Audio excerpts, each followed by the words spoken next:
playing the first end. Selena Sturmay versus Hannah Phillips. Sturmay playing the Yellowstones. Phillips playing the Redstones.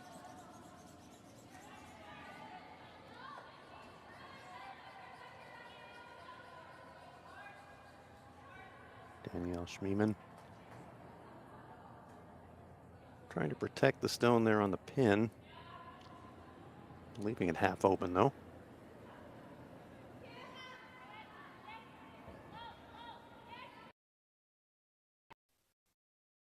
Pin is available if she wanted to just come down to this, but half open, chance to make a play on it. You've got some clearance behind the stones in the 8-foot.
Handcrafted in Canada, Hardline's ice pad has revolutionized curling for over a decade.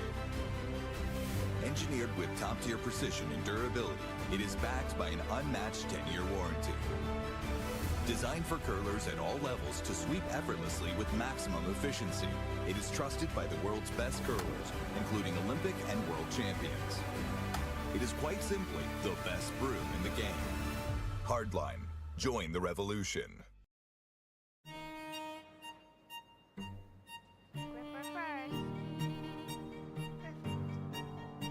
Don't forget your brooms. Yep, you got it.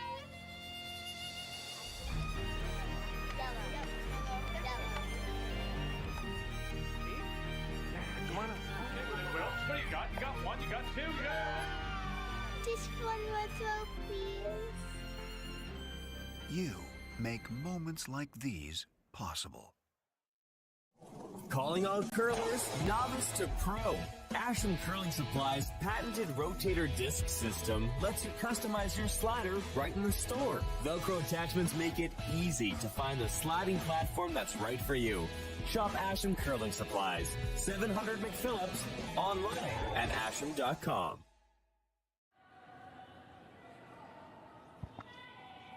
Hello, everyone. There are voices. There are people here watching this game with you. My name is Rory McCusker. I am with Hans. And Hans, you're going to tell me how to pronounce your last name. Yeah, Frauenlob. You nailed it yesterday, buddy. Frauenlob. Frauenlob, yep. Perfect. Good to be here.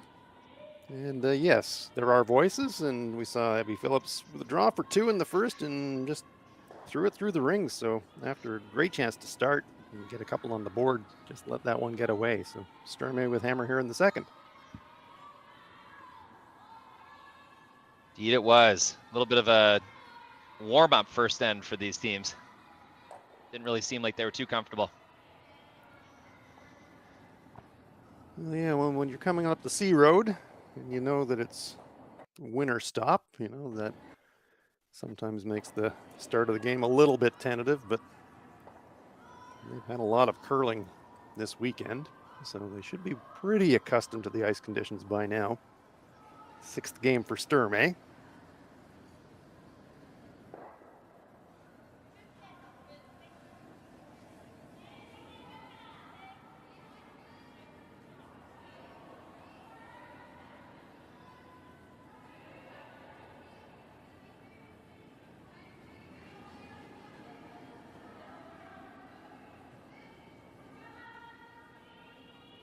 Initial draw from Team Phillips.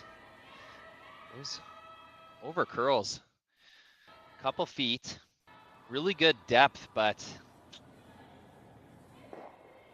just a little too far outside that forefoot to be dangerous.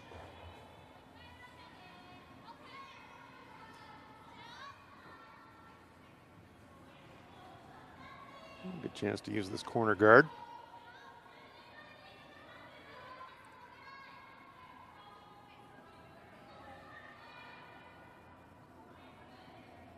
Seeing the big late swoop the entire weekend. And there it is. Oh, nice shot. Fully buried high in the rings. Yep. It's a 100% end from Paige Papley.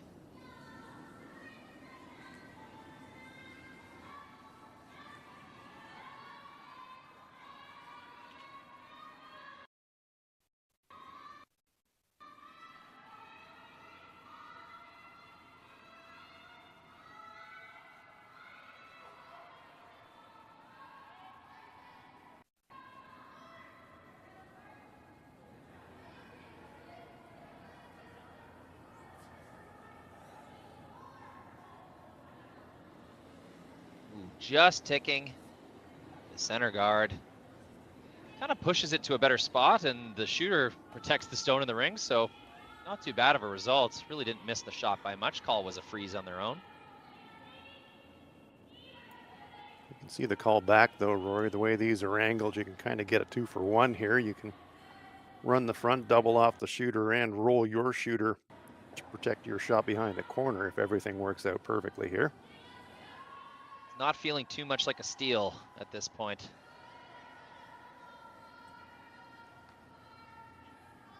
Well, the result of this shot's going to dictate that, isn't it? First of the hitting stones, 5-rock rule has elapsed. Run and roll. Gets one, gets two, makes the roll. Team Sturmay Yeah, just- on fire here in the second. Yeah, just like you drew it up, right? Couldn't be better. And we'll see from the overhead, really good angles on those two yellows. Have to get that thing pretty thin across the top to get rid of them both, and even still, fairly good situation for the team with hammer. Yeah, if there's contact, reasonable chance of a jam here.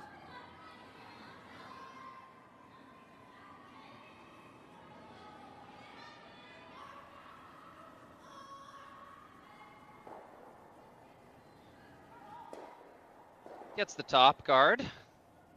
One of the acceptable results from that shot. Yep, This that's is absolutely true. fairly good playground, as you might think of it, for Team Sturmay to get their multi-score end going. They've got rocks off center line, kind of in the way of the draw path to the button, but a low guard, quite easy to run in, protecting one of their stones that's already in the rings, and they're in the hack shooting. So a good scenario here for Team Sturmay, with 5 rocks left to make something of it.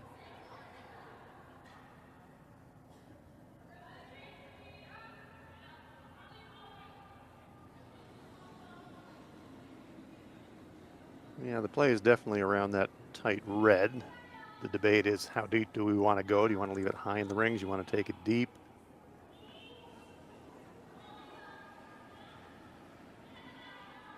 I think higher is probably better.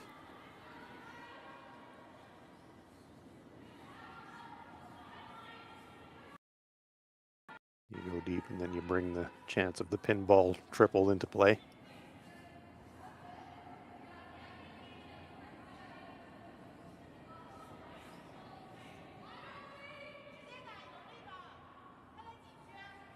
Desiree Haas, second stone. Little out-turn draw. Now, I'm trying to remember, Hans, yesterday. Is this the same sheet that Sturmay played on in the game that you and I covered yesterday? Sheet 2? Might very well be. I'd have to go back to my notes and check, but I think you're right. I'm almost positive we saw that Brad Gushu poster behind the sheet yesterday. So I was thinking more about the Stetson than the poster, but I'm sure you're right. That's a great draw. Pretty sure it was. And I'll remember from the draw we covered yesterday that out-turn going home, crossing the center line, really, really moved. So yep. The Team Phillips initial draw, riding that path, and then Desiree making a really nice draw around that exact same path that Team Sturmay would have had a good look at yesterday. So here is the chance to maybe, certainly kill 2, and if you get a little bit of luck, maybe you can kill all 3 if you can throw it hard enough. You can pound the front stone straight back, and it's almost angled for a natural double. This is where a really strong hitting third comes in very handy. It's very important.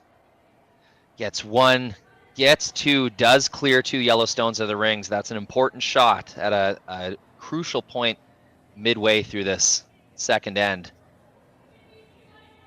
Just a fraction more contact on the high side, and that maybe is 3, but yep, 2 out of there, and just as importantly now, got their own stones in front of the rings, but they are off the center line, so multiple ends still going here for Selena Sturmay.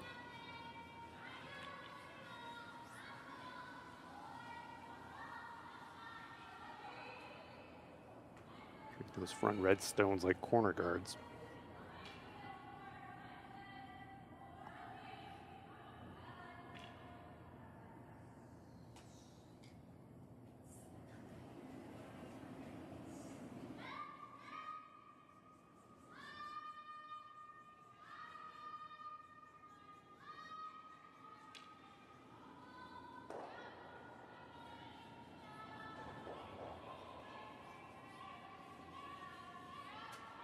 That one is just whipping over.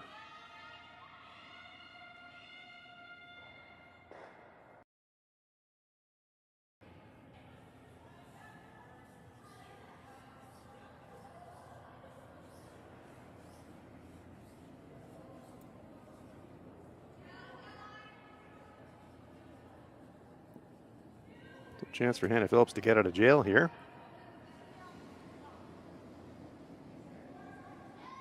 Take advantage of that miss and run this red back.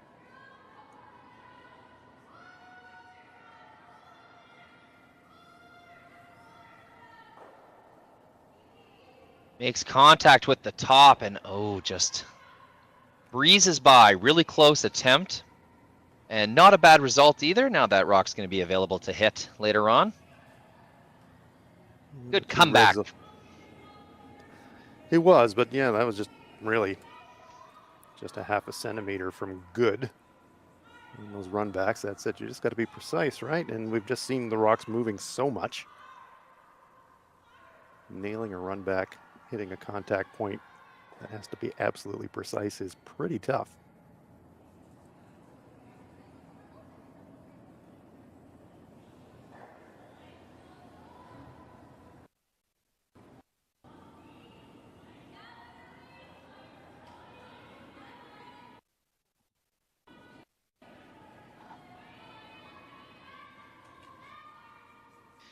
Fighting to keep this one online. Both sweepers going really hard. May have just been a little light.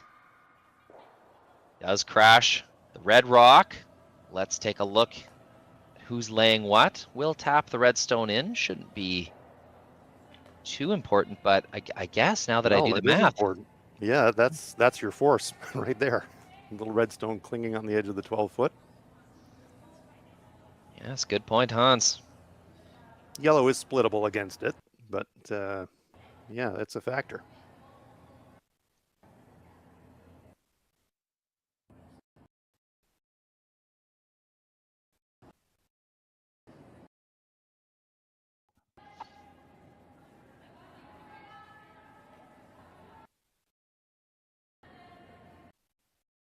Statement of the obvious, but really important that Phillips sticks around.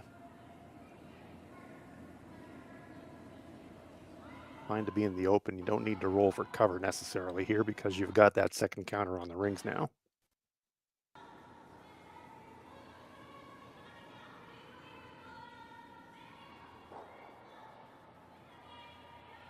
Nice shot.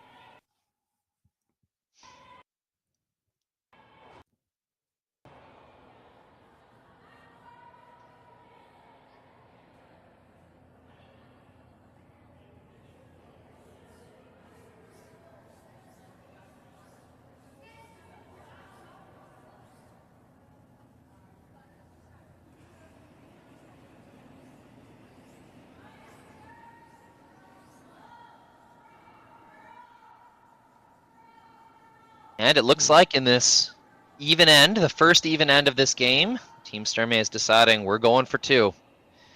And doesn't matter where the red rock is, they're just going to put their stone exactly where they want it, which is buried behind the tight yellow guard. On straighter ice, you might have to tap here, but with what we've seen in Beaumont, this shot is very possible. Well, you can definitely get there. I got to say, I'm a little surprised, Rory. I mean, that redstone is relatively high in the rings. You could hit roll for cover and then keep the split alive for 3.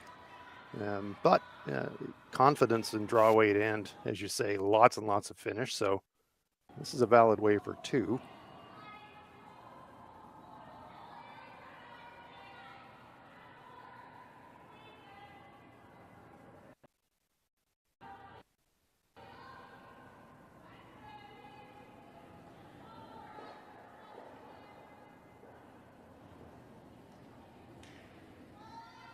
Well managed sweep. Front end. Paige Papley and Desiree Hawes does get there for shot rock. Does get that stone buried. I feel like you got to give that one at the front end. Yeah, it is a nice shot.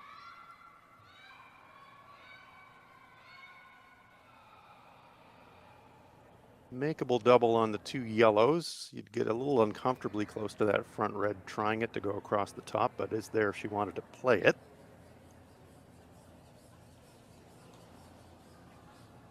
Two reds are angled on the shot rock, but you'd have to move the front yellow to get to the 2 reds, so I don't think that's really an option they should be looking at.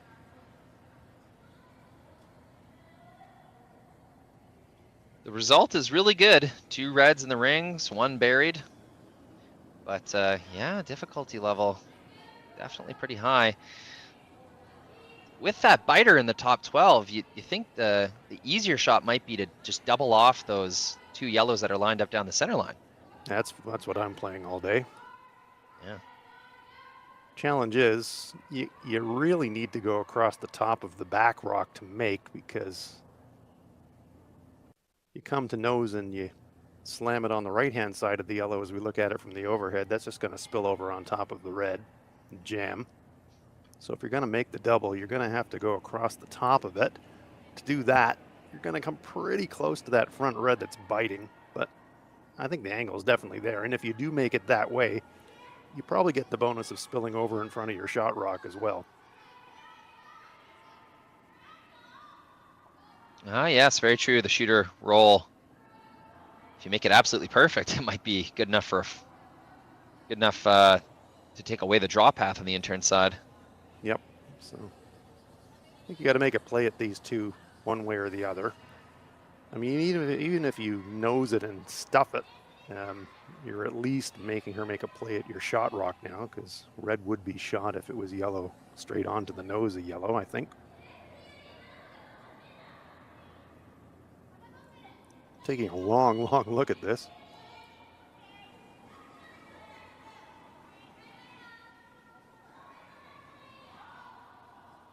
And it is pretty tempting when you see those 2 reds angled straight onto the shot rock. You're thinking, yeah, well, maybe we can get at those things and get the 2 reds moving somehow, but it's just not there.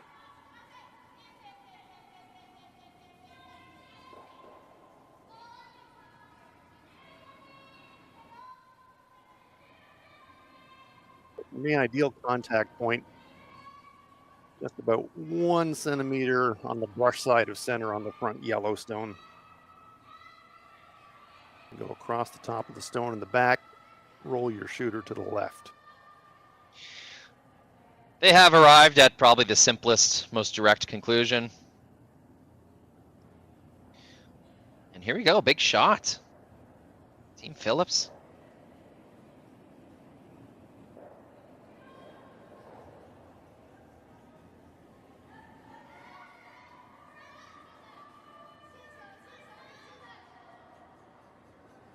That is curling a mile. It's going to hit. It's going to jam. And, you know, as ugly as that may have looked, I don't think there was really anything has changed too much. It's still a draw for 2. It is a draw for 2. But you could just see from Hannah's slide path, she was sliding inside the line right out of the hack. And so that one was destined to over curl really from the first move.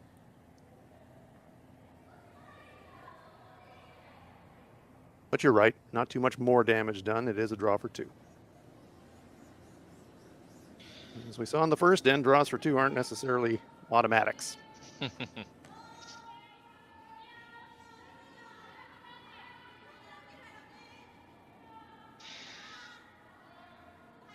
Hey, no mind to that scoreboard error in the bottom left. This is Phillips versus Sturmay. And a draw for 2 for Selena Sturmay.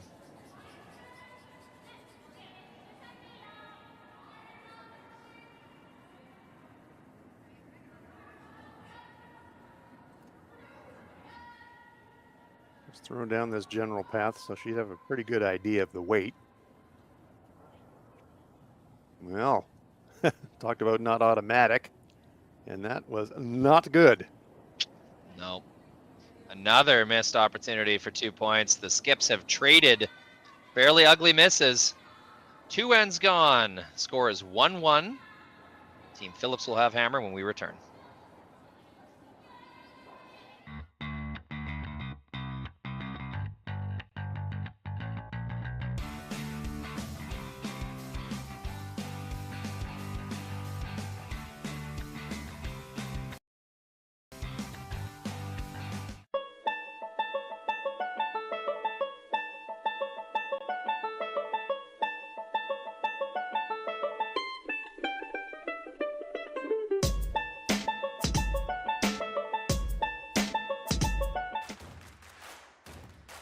Imagine being able to stream every curling game from every sheet from any event, be it your Wednesday league game, bonspiel, or corporate event. Curling Stadium offers an all-inclusive streaming solution featuring high-quality cameras, ease of use, great reliability, and minimal installation. Offering your sponsors customizable ad space on your streamed curling games and being able to sell video packages to your corporate events for increased revenue. With Curling Stadium, you can stream to any device, be it your mobile phone, tablet, or computer. Push the feed to your desired platform, be it Facebook, YouTube, or any other social media. Curling Stadium is simply the way forward. Where it's commonplace in other sports to televise every game, we want to do the same. Curling is a global sport, and it's time it gets the coverage it needs. Make your curling club the next Curling Stadium.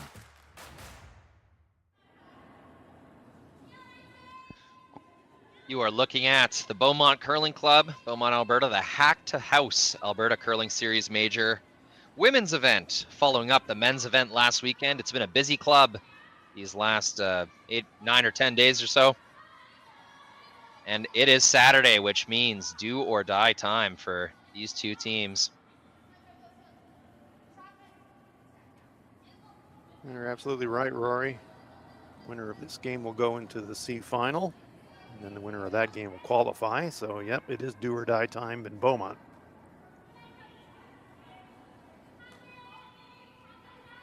Two young Canadian teams on the ice.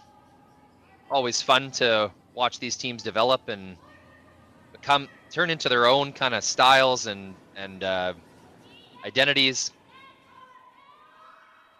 Team Sturmay just a few years ago, not a very well-known team, and since then have skyrocketed into nearly Grand Slam tier competitors. They did compete in the Grand Slam of curling last year. I forget exactly which competition it was, but it just shows it is very possible.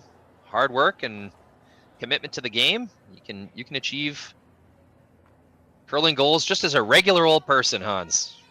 Well, we all started somewhere, didn't we, Rory? You know, we all started in a curling club, and we've all learned to play, and then you try to get better, and you start to play against better teams, and you reassemble your own teams, and it's a progression. And you know, it is a journey to get there. You don't just sort of magic your way into a Grand Slam or a national championship or into the Olympics. It is a journey. You got to pay your dues. You got to learn, and a lot of this learning happens in tournaments exactly like this. And it is exciting to watch new teams find their way. You know, if I think back to my own competitive past,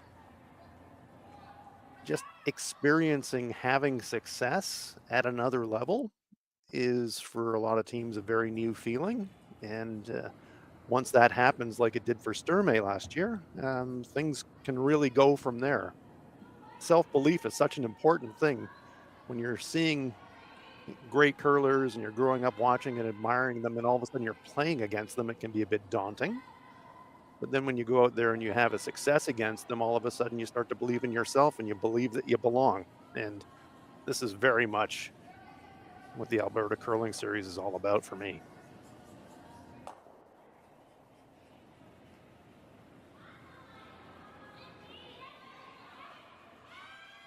Earlier and earlier, we see these competitions beginning year in, year out. And September 21st actually feels like we've already been rolling for a little while. Some of us in the more have-not provinces haven't really hit the ice yet. So facilities play a big part in it. Well, they sure do. And in some locations, we're seeing facilities open 12 months of the year now. That's becoming a little bit more common. And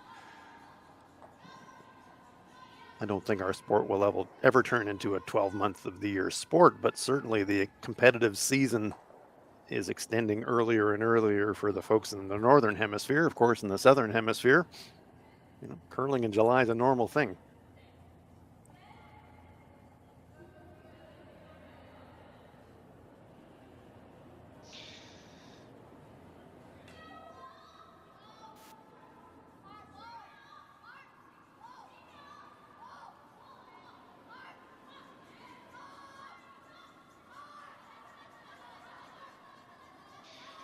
So, apologies, folks. We've had a lot of kind of jumbling sheets and such at Beaumont. It's tough for us to keep track of who's where.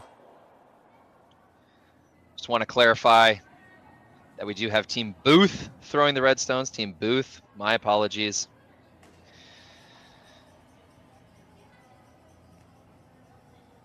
We did have it wrong off the gate. It's often something where we don't quite know exactly who's playing where until the teams go out for practice. So it ends up being a bit of a mad scramble on our end to figure out exactly who, what, and where is happening. All just part of the learning process of coordinating things and bringing you all these free curling games on YouTube. So once again, apologies to the teams. Indeed.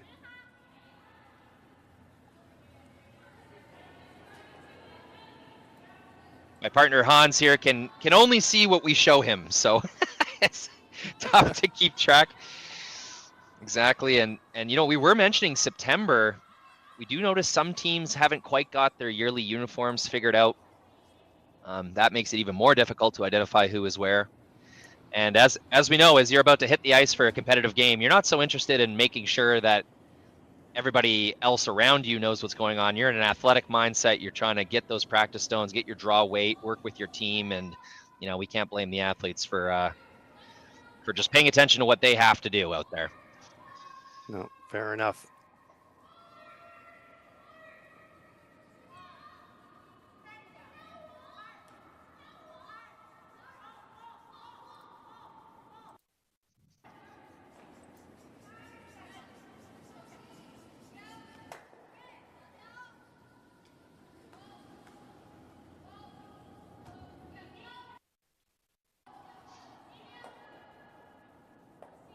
Still very much a situation, though, where this is the C semi.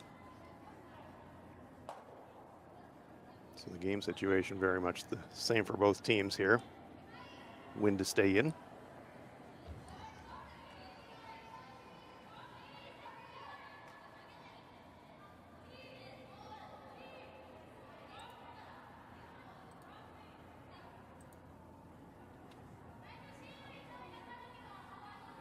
Intern is cruising to the back of the house, going to tap their own stone back. Not ideal.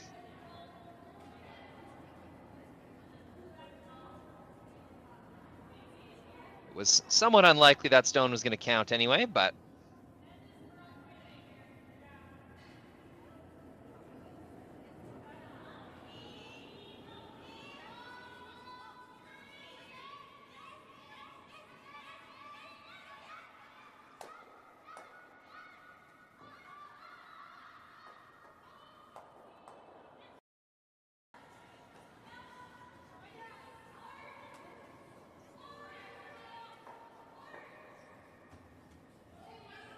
big sweep.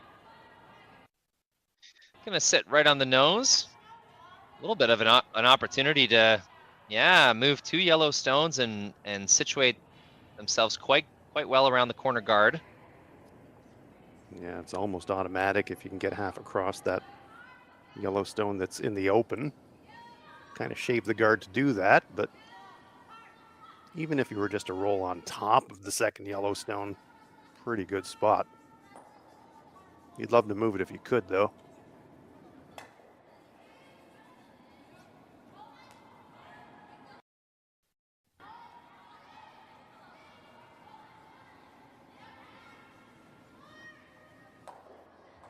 A little roll.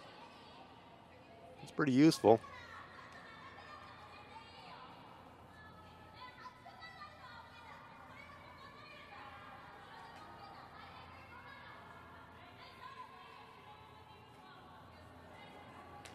Covered enough that can't really go after it to try and dig it out, so looks like they're kind of try to draw up to it and maybe nudge it a bit.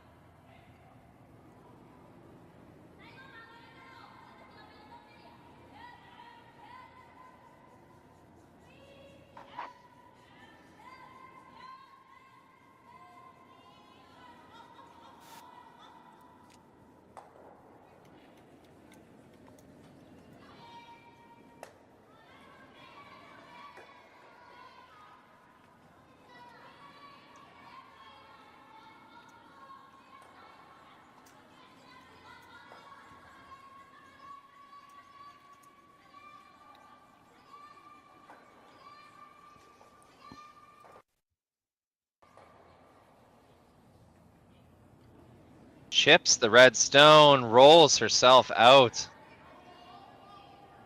Not That's quite good enough. No, and that was the benefit of how good that little roll was. It created that angle and created that possibility that if you do try to run weight at it, jam was there, rock hangs around, and now all of a sudden, Team Booth with a great opportunity.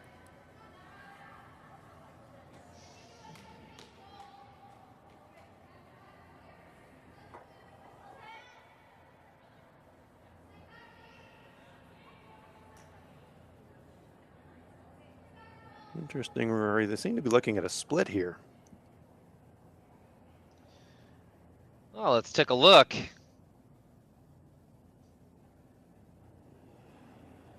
There does seem to be a Wow. path back to the shot rock, but there was a lot of brush activity up near the front red. We'll just see the path and the weight. You'd think they'd have enough room to make a tap back on that Yellowstone, and then if you split the red, so be it. Yeah, it's one of those A-B shots, isn't it? Playing the split itself. The only thing you don't want to do is get it too thick and continue to guard the yellow, and that's what they're going to do. Brave call. That is a brave call.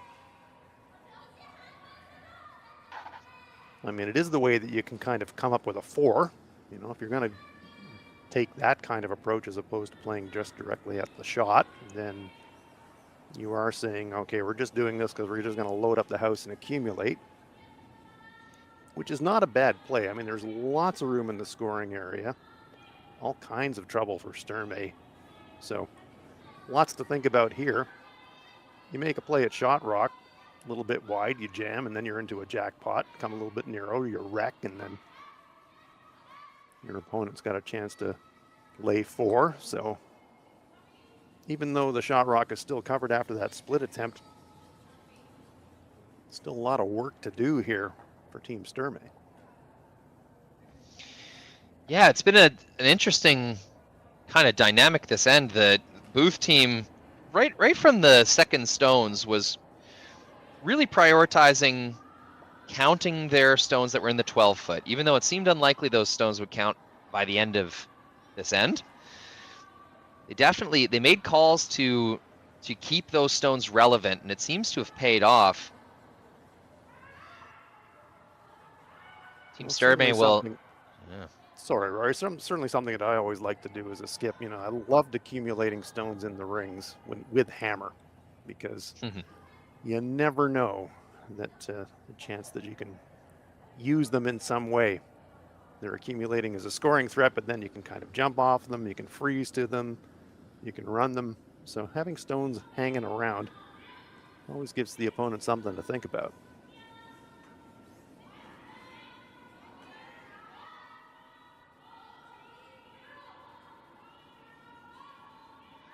Nice tap here. If they can keep the red stone as backing, is going to go a long way to make sure Team Booth is not able to make those dreams come true of counting those stones in the top back 12. So it's a tap to the back 12 again, but not quite out of the rings. Well, the way these are angled, Rory, I mean, I think the almost straight back double will go across the top of the red. She could leave herself lying 5 here. Agreed. This will be an interesting end to watch back once the game is over, and see just how the kind of ticky-tacky half miss here, quarter shot there, resulted in Team Booth having this opportunity to really put the pressure on, and stack rocks in the rings. Well, it's one of these situations where you wish this was the last rock at the end as opposed to the second last rock at the end, because absolutely, this will be the situation where after all the accumulation, you say, okay, great, double for 5, you know. But even if you make this one, Selena's still got to get out of jail card. There are still stones to get behind, but great opportunity here to really ratchet up the pressure.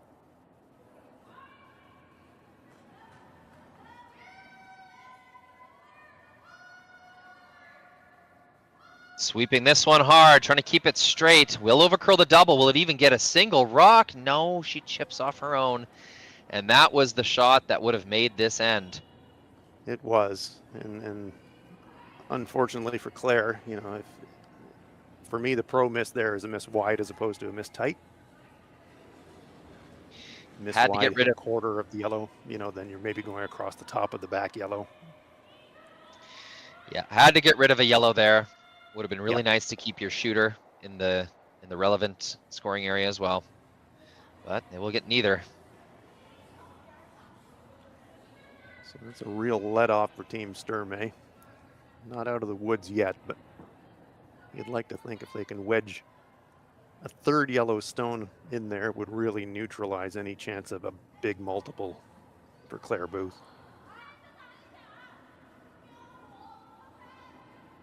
You can draw all the way to the back to those two reds in the back 8 if you chose to.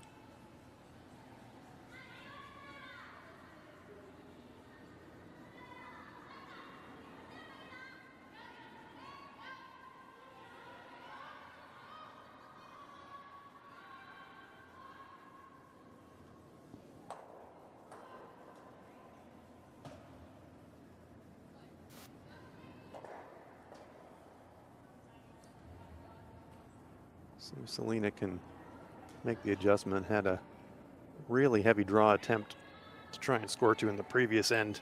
See if she can adjust that draw weight. Still a very important shot here. Have to get something out of this. Absolutely. Got to be third shot. Again, a She is little gonna- heavy. Uses the backing, chips off, rolls back for what appears to be 4th shot. And I think they'll have the same double, just this time for 2. Yeah, looking at the angles here to see if there's sort of a crazy thin across the pocket around the horn for maybe 4, but that'd be taking risk. You'd do that if you needed 4 to tie. I think it's there if they were really wanting to play it, but yep, the shot for 2 is the shot to play in this game situation. Just not quite a triple opportunity, even if you dreamed it up. I don't think you could convince all 3 to leave the 8-foot. I'd like to throw it.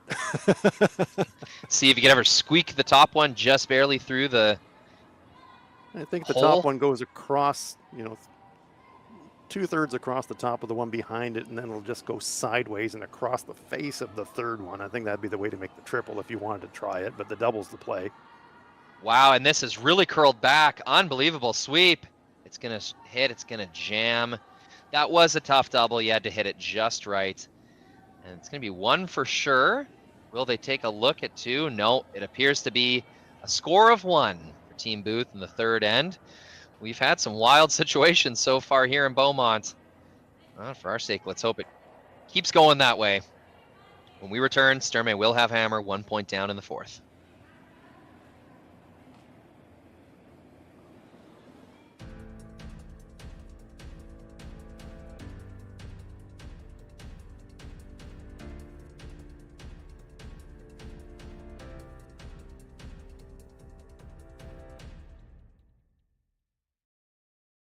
I don't remember a time when curling wasn't a part of my life. When I wasn't putting in the sweat and hard work to be the best that I can be. Clocking in the time, the effort to practice day in, day out. Curling is more than just a game. It's a family, a community. And when it's time to play, I know I'll be ready. Hardline, supporting hundreds of our next generation athletes. Calling all curlers, novice to pro. Ashland Curling Supply's patented rotator disc system lets you customize your slider right in the store. Velcro attachments make it easy to find the sliding platform that's right for you.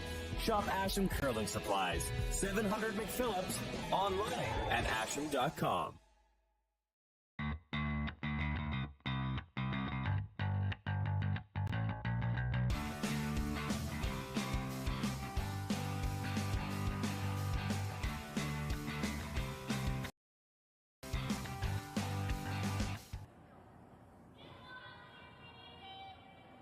Back we are in Beaumont, Alberta, the Hack2House Alberta Curling Series Major. we enter the fourth end of what has been a potentially lopsided game, but through 3 ends. First end, Team Booth missing a wide open draw for 2. Second end, Team Sturmay missing a fairly open draw for 2. And then in the third, Team Sturmay playing with fire. They were almost looking at 5 Booth counters on Selena's last one, but a missed double by Team Booth allows Sturmay to settle things down. It was another shot for 2, a more difficult one for Team Booth, but it was only a single. So another game, Hans, that you and I have covered where the scoreboard would indicate a kind of boring game, and it's been anything but.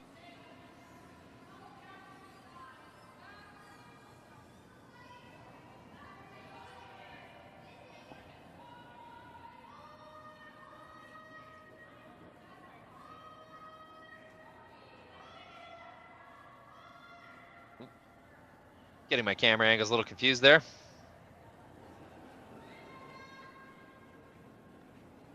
Picks the top one.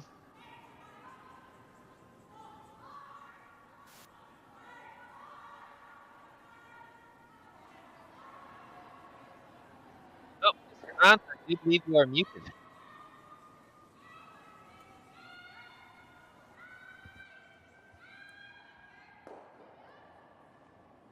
There we go. There he is. Back again. Sorry about that. No. All right. I was just saying the scoreboard would indicate a bit of a boring game, single point scores, but it has actually been anything but. Yeah, completely agree. Both teams have had opportunities to score multiples. Well, there have been multiple chances for multiples in every end, and Claire Booth was really loading it up there in the third. If she makes a double on her first, probably keeping a 4 or a 5 alive.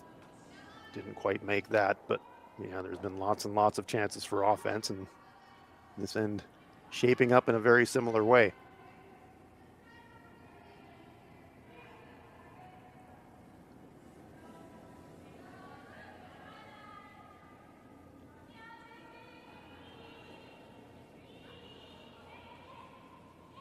Lots of rocks in play is always fun for us. It's always fun for our viewers. That's what we hope for.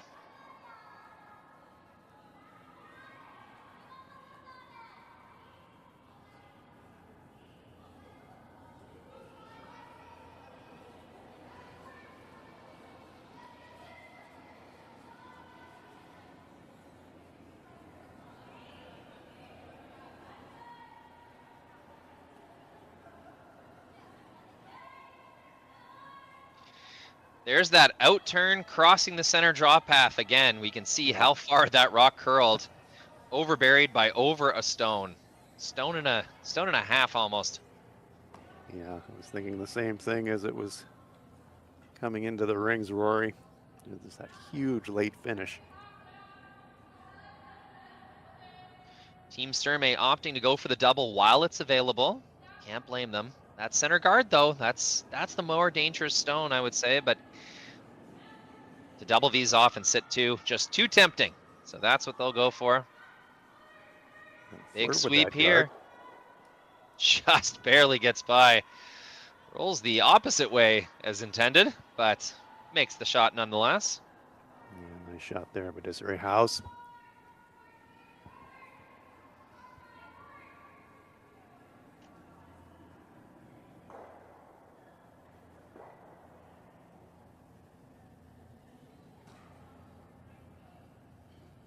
Short double available in return, though, for Claire Booth.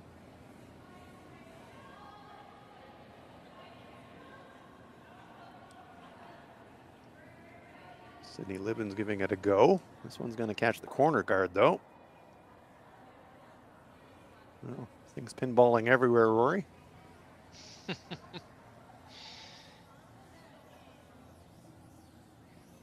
Stone just clinging onto the back of the 12-foot there. Getting the guard, but that was a pretty big missed opportunity. Yep.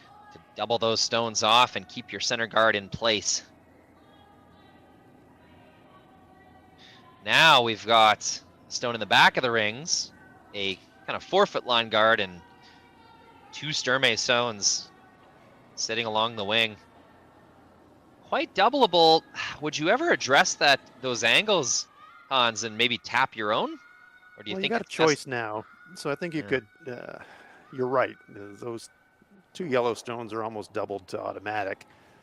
There is a bit of a jam risk on the back red, but yeah, it's depending if you're thinking about 2 or if you're thinking about 3. If you're thinking about 2, hide the shot rock, accept that the opponent's probably going to double off the 2, and then you're just trading for the 2. You know, that's one way. We're still early in the end, though.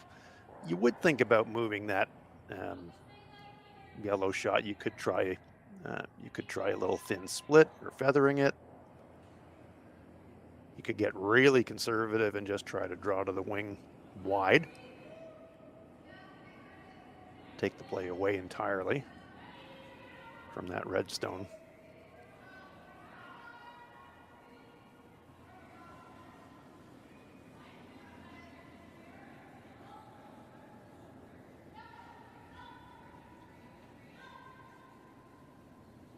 Making an audible, bringing this stone all the way back. Nothing wrong with that. Not the ideal location they were looking for, but once you know it's deep, you may as well be all the way back so the opponent can't freeze and eliminate your other stones. I actually kind of like that. You know, it neutralizes that stone at the back of the rings, and now if it's a jam, it's going to jam onto your own as opposed to the opponent's shot. So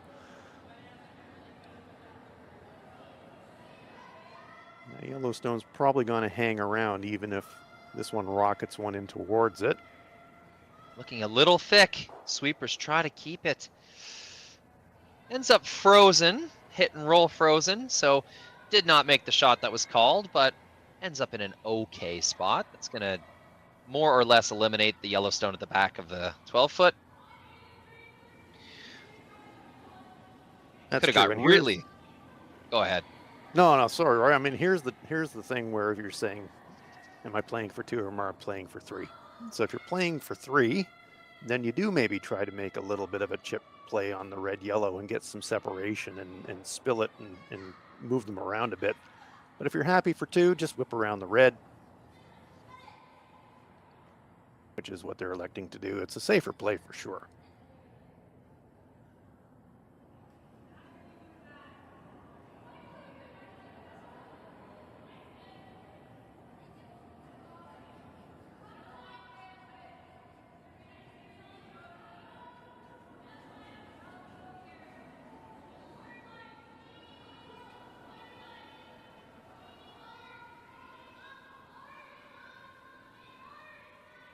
Work hard to get second shot, though.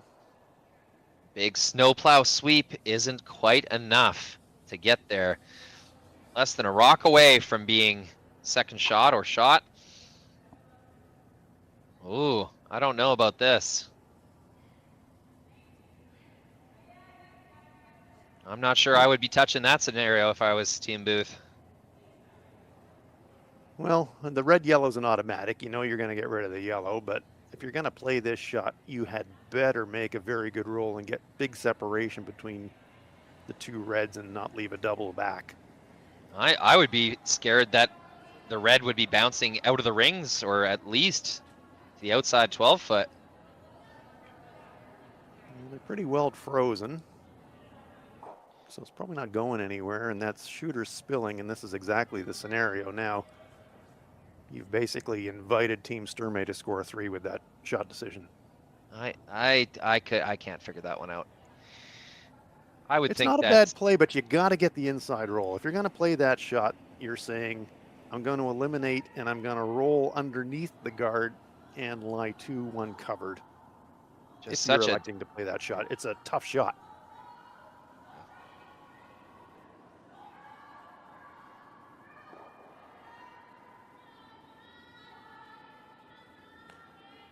So timing really everything, Rory, around when you play that shot.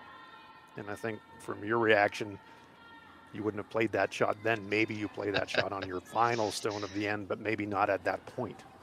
I just think you lucked out so well by missing the double and getting a good frozen roll to eliminate that stone in the back of the rings. And Now you have Team Sturmay coming up light on their draw, and I'd be celebrating so much that that it paid off, and then now all of a sudden you've brought that stone back into relevancy.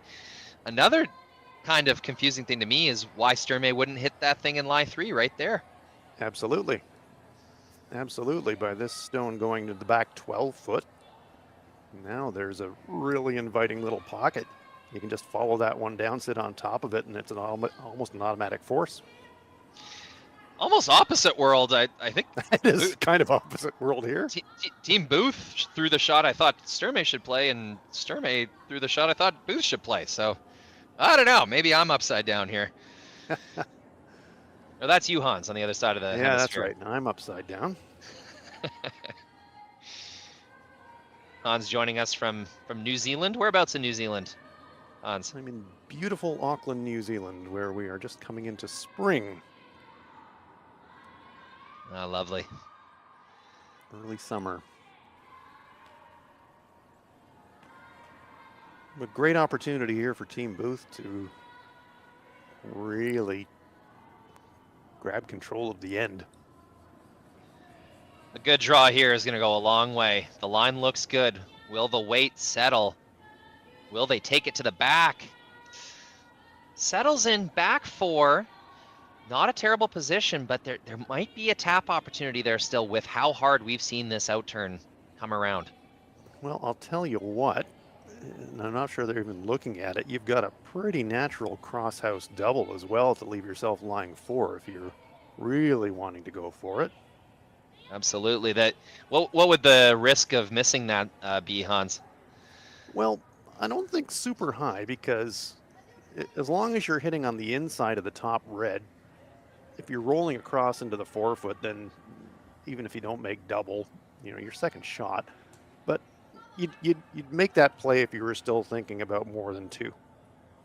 I just think that the angles are there. You're going to try and throw a stone in front of that red anyways, whether you draw there or you roll there. Doesn't really much matter.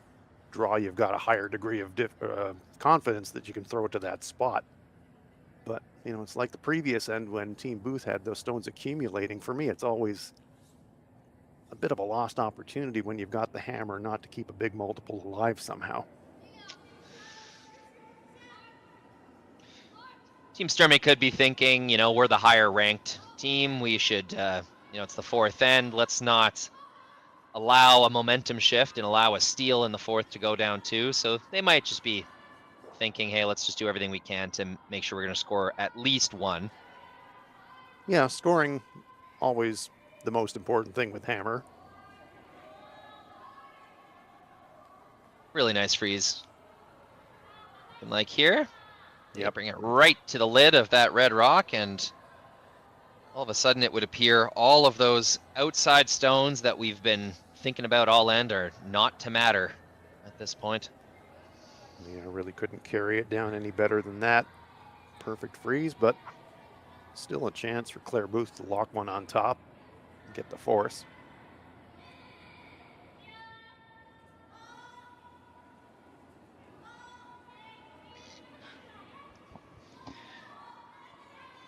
I want to take this opportunity to say hello to all our viewers. Thank you for chiming in on the chat. That is helpful when you notice mistakes and you notice the scoreboard is wrong or the team names are wrong. If you chime in on the chat, that really does help us draw attention to things that we need to focus on and fix. So I want to shout out to Ritasru. Not sure how I'm saying your YouTube name correctly, but thank you for chiming in and helping us out there. Absolutely. Takes a village.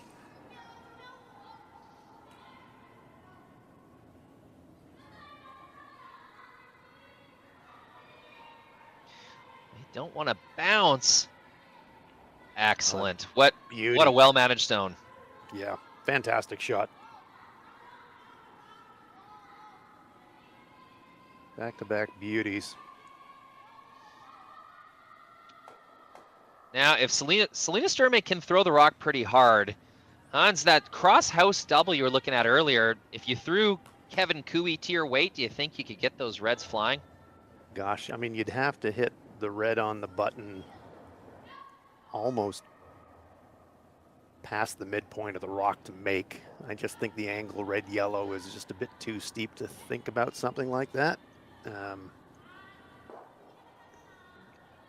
You could, if you were happy to concede the 1, but you wanted to have a go at 2, I'd probably be thinking more red, yellow, red straight back. That's probably the best way to get 2. That's what third Danielle Schmiemann is lining up here. The angles on the reds, those definitely will go. It is only a shot for 1. Relatively low risk. Let's see what they can make happen here with the last rock in the 4th end, an attempt at tying the game. An excellent freeze by Team Booth. He's going to put Team Sturmay in a tough scenario. Yeah, with the angles, Rory, I still think 2's a possibility here. It will overcurl. Unfortunately, we will not be able to find out. Oh, yes, it was a Yellowstone coming in. That's my mistake.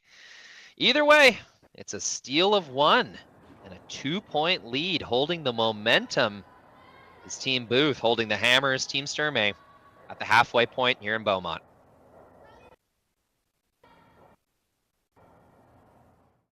Handcrafted in Canada, Hardlines Ice Pad has revolutionized curling for over a decade.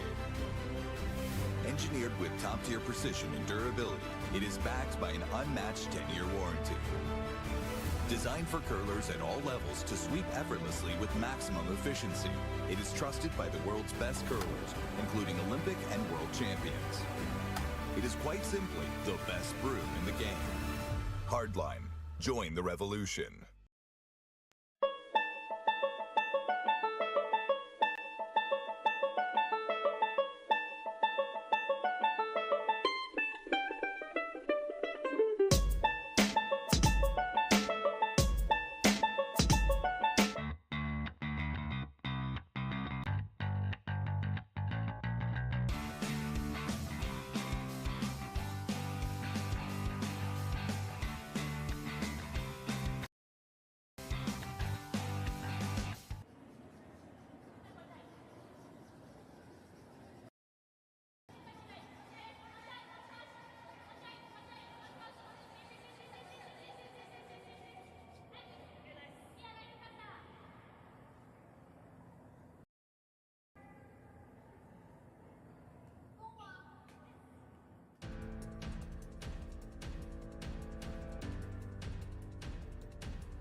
I don't remember a time when curling wasn't a part of my life. When I wasn't putting in the sweat and hard work to be the best that I can be. Clocking in the time, the effort to practice day in, day out. Curling is more than just a game. It's a family, a community. And when it's time to play, I know I'll be ready. Hardline, supporting hundreds of our next generation athletes.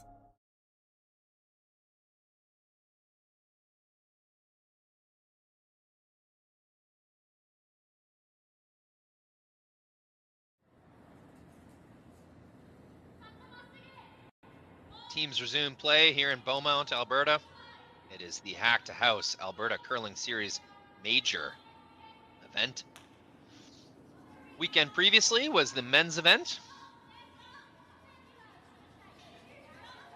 We had Team Dustin Kaltoff dropping the final to Germany's Sixten Totsiak.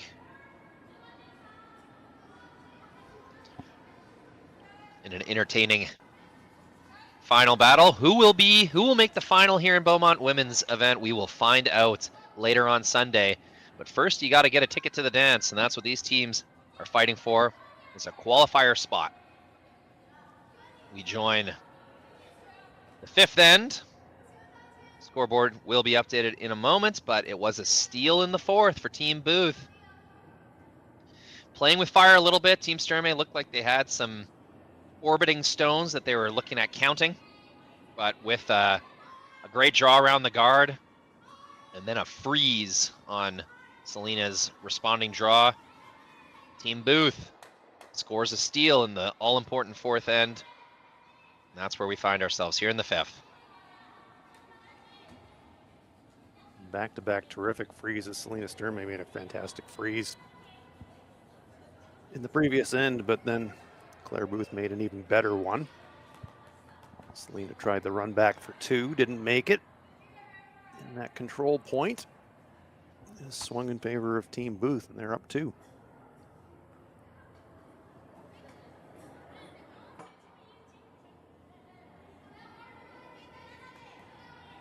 You had to kind of go back. Both teams have had a lot of scoring opportunities in the first half of the game, but for me, Rory, Team Booth has been more threatening, if I could put it that way. Yeah, I agree. Even though I would say the front end for Team Sturmay has been outplaying the front end for Team Booth, it just, with some aggressive calls and some tactical sort of prowess from Skip Claire Booth, they have found a way to create danger in almost every end so far. Absolutely right.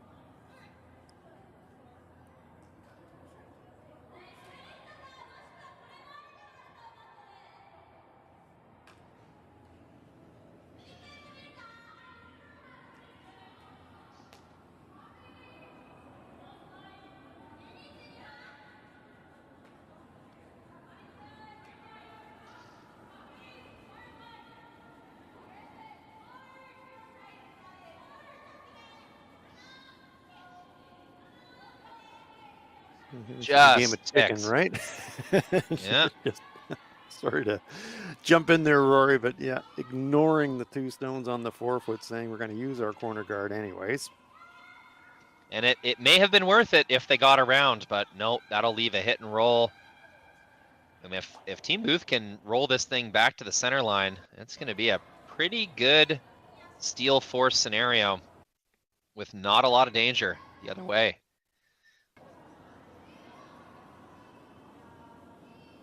This looks pretty close. Managing the curl just right, gets the hit, and gets a nearly perfect roll. You know what? Get that nearly out of this sentence. That's a perfect roll from Team Booth. Yeah, looking like a single stone from the delivery end, and that's a beautiful roll. I guess if we were being super picky, you'd want to keep that right bang on the center line to eliminate any kind of triple. But no, this has been a very successful start to the fifth end for Team Booth.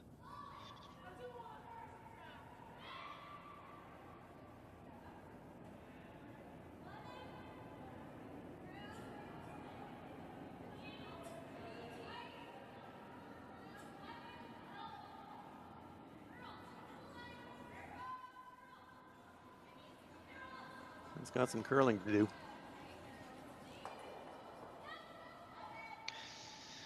Not a very good result. It's not going to remove any red stones. It's going to leave 2 red stones in the 4-foot, one of them in a very good steal position, top 4.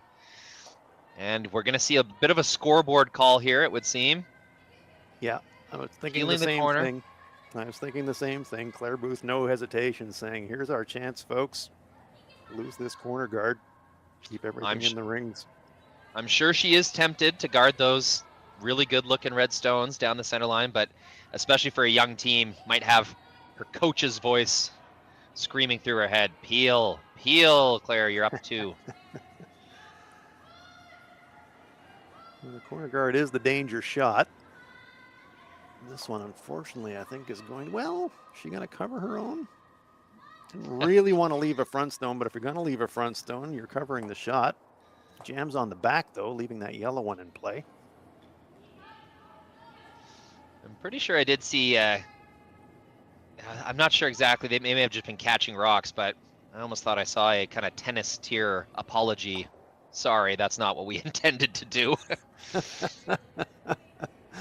Even if she didn't, I think it's, you know, a little bit of a happy mistake. Good sweep the whole way down by the front end to make sure that that stone rolled off the wing.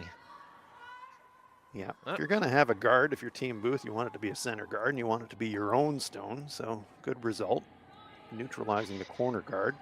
So bringing the play right back into the middle.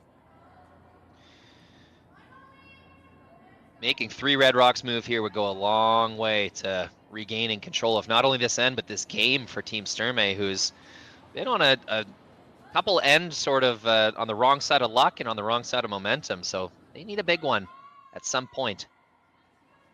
Why not now? Still chasing, even if she gets 3 reds in motion. The force is still going to be on here.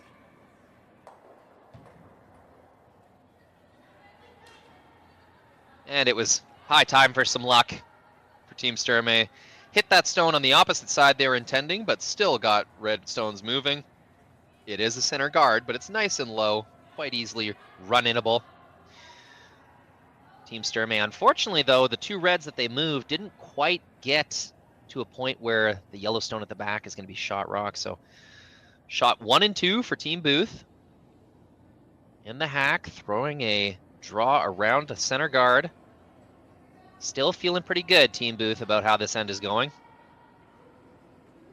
Very much so. Jamie Scott. Gonna be flirting with that center stone though. This one's over curling.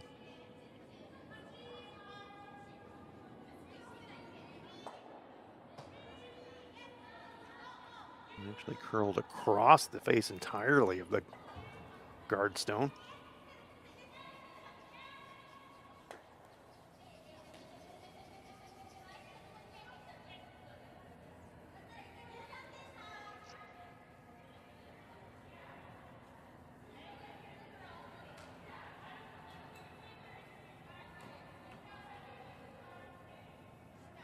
Looks like the play is going to be to hit shot rock and roll behind the pile.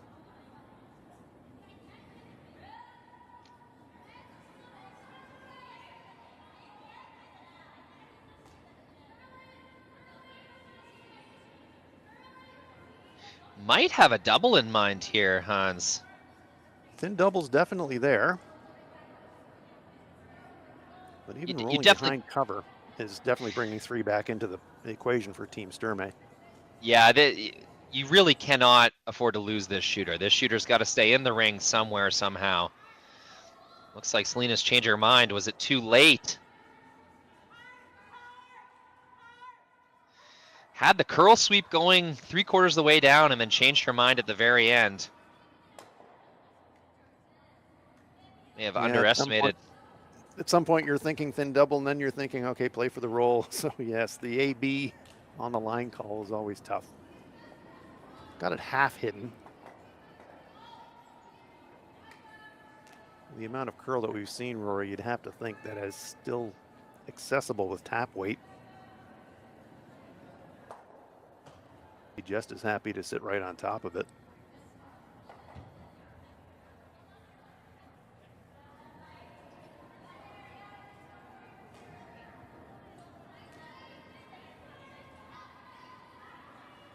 So let's see if Jamie Scott, over curled on her first attempt, can redeem with this draw.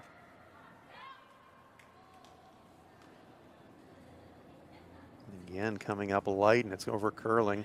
So it's not a good end for Jamie, unfortunately for her. Yeah, 2 misses. These rocks are not super lined up. You could maybe hit them straight back, but I don't think they would ever go to the button.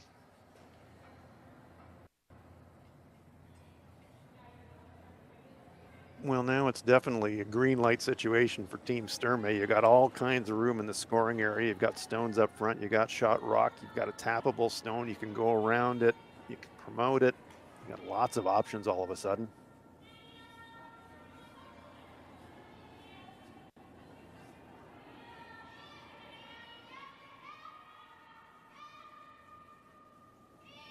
you get the feeling that Claire will want to use those front stones and draw around it. So if you are going to make a promotion play or a come around, you feeling like you're going to need to be full 4 foot at least.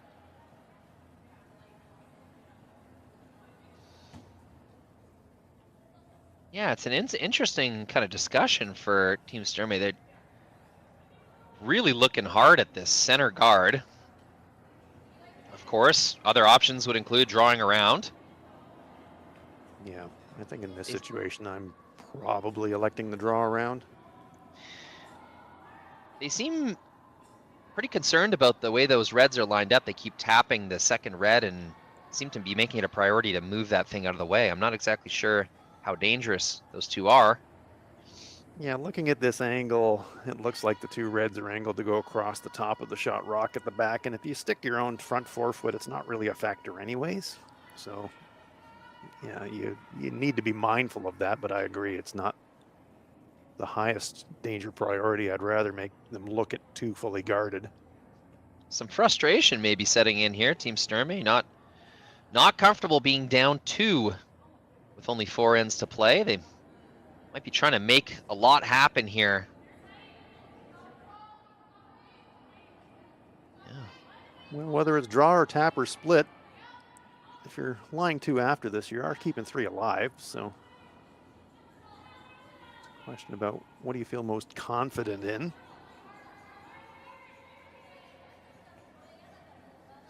They're going to miss the target stone entirely.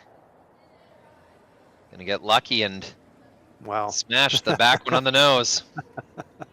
That was fortunate, and that is potentially an end changer actually sticking around there at the back, because now Claire Booth has to factor in that it's a really inviting 4 foot area, lots of cover, but look at all those yellow stones that have accumulated. One little half miss, and then you could be dropping a bundle. You hear commentators on TV talk all the time about the commentator's curse and all this stuff, and I always thought that they're just trying to be cute and self-reference, but are we affecting metaphysical reality here in Beaumont, Alberta? Because at the start of this end, I did say Sturmay was on the sour side of the luck scale, and we've seen a couple lucky results so far. Well, you know, curling karma is probably a thing, and it evens up eventually, so who knows, but all we do know right now is with 2 stones to come, Claire Booth has got a lot to worry about. Your opponent's got the hammer, and she's lying 2 for sure, and looks like 3. You've got 2 reds, and you've got a pocket there to use, and she should be remembering the excellent freeze that she threw in the 4th end, so she's got draw weight.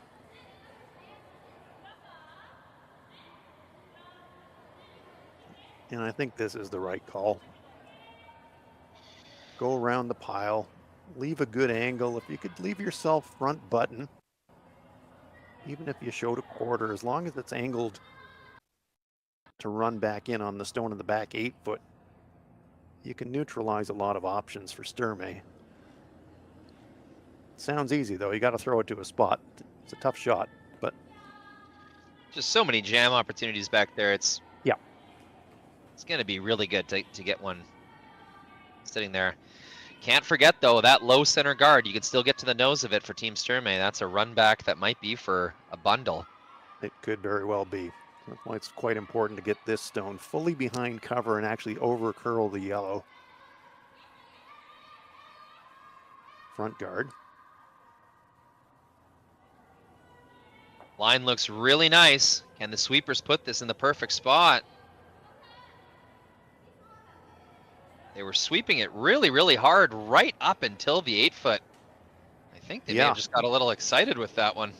I think so. I mean, if you leave that stone 1 stone further forward than it actually sat, the run back on the yellow becomes really dangerous for Selena Sturmay. By going that little bit deeper, it overcurled the front guard stone. So in terms of the line, fantastic shot. And as I said, if that stone's another rock further forward, angles are not great for Sturmay. Angles are not easy here, but a little bit more room at the back on the run back attempt now because it's come so deep.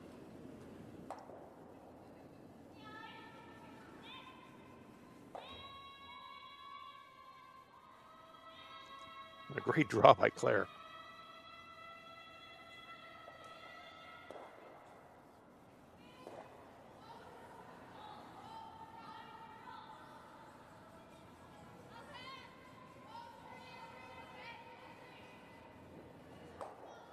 Playing the run back now. Wasn't able to make it happen. I feel like they may have cashed that in a little early. There was lots of opportunity to follow that red rock down. Make a freeze or maybe even put it top 4. You'd have a good opportunity at 2 or more that way. But they cash in the run back now. Miss it. And now once again, Claire Booth getting in the hack with a really big opportunity to choke away the scoring area and perhaps even steal another point. Yeah, I didn't mind Selena trying the run on that shot. It was definitely there and available for her, and you never know when you're going to get another chance to do it. You've only got one to come, so I didn't mind the attempted run, but yeah, great opportunity for Claire Booth here and really down the exact same path that she just threw. Perfect here, 3/4 buried, front 4-foot.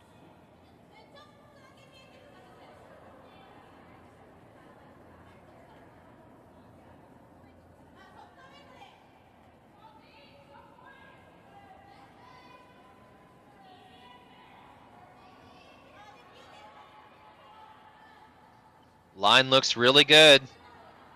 It's up to the sweepers now to leave this in a perfect spot. Don't want to over curl. That is pretty darn good. Pretty much how I described it. 3/4 buried, front 4-foot. That is an awesome shot. No double opportunity for Sturmay, so no choice but to draw for the button for 1 against 2 full 4-foot.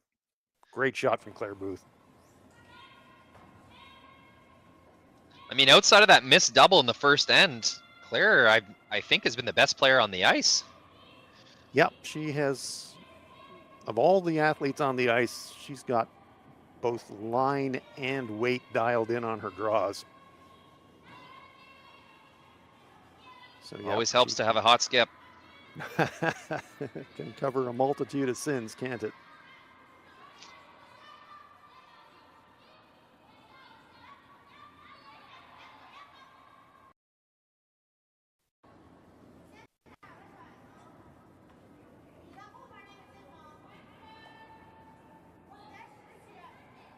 Huge shot. Yeah, massive shot, keeping the game within reach. Selena Sturmay and her front end gonna need a point here. Line looks good. Sweepers using the backing. Line call is there. Chips the front. Settles into the button. Reminiscent of Brad Gushu's Grand Slam win in April against Joel Retornaz. The Sweepers made a perfect wake call. Working with the third, they knew they needed a chip. They get that chip. It's a massive point for Team Sturmay. They'll still trail by a single point without Hammer in the 6th when we return. Handcrafted in Canada, Hardline's Ice Pad has revolutionized curling for over a decade. Engineered with top-tier precision and durability, it is backed by an unmatched 10-year warranty. Designed for curlers at all levels to sweep effortlessly with maximum efficiency, it is trusted by the world's best curlers, including Olympic and world champions. It is quite simply the best broom in the game. Hardline. Join the revolution. Gripper first. Don't forget your brooms. Yep, you got it. Yellow. Come on up. Well, what do you got? You got 1, you got 2, you got... Just one more throw, please. You make moments like these possible. Calling all curlers, novice to pro. Ashland Curling Supply's patented rotator disc system lets you customize your slider right in the store. Velcro attachments make it easy to find the sliding platform that's right for you. Shop Ashland Curling Supplies, 700 McPhillips, online at ashland.com.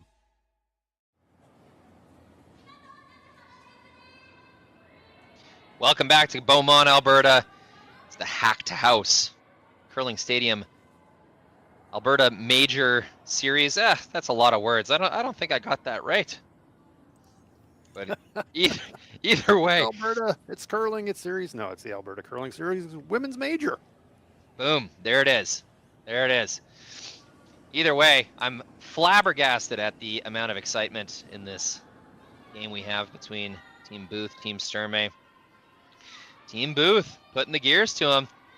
A couple of big steals have given them the advantage here. A 1 point with hammer advantage in the all-important 6th end. We didn't see that first rock come in, Hans, but you got to think that was a guard that came deep. You'd have to think so. If you're Team Sturmay here,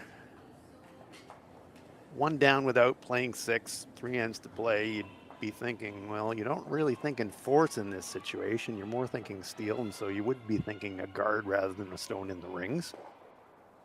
But we haven't seen a crooked number on the scoreboard yet, Rory, and yet we've had opportunities in every single end for not only multiples, but 3s, 4s, 5s were brewing in some cases, but we haven't seen a 2 or a 3 hung on the scoreboard yet.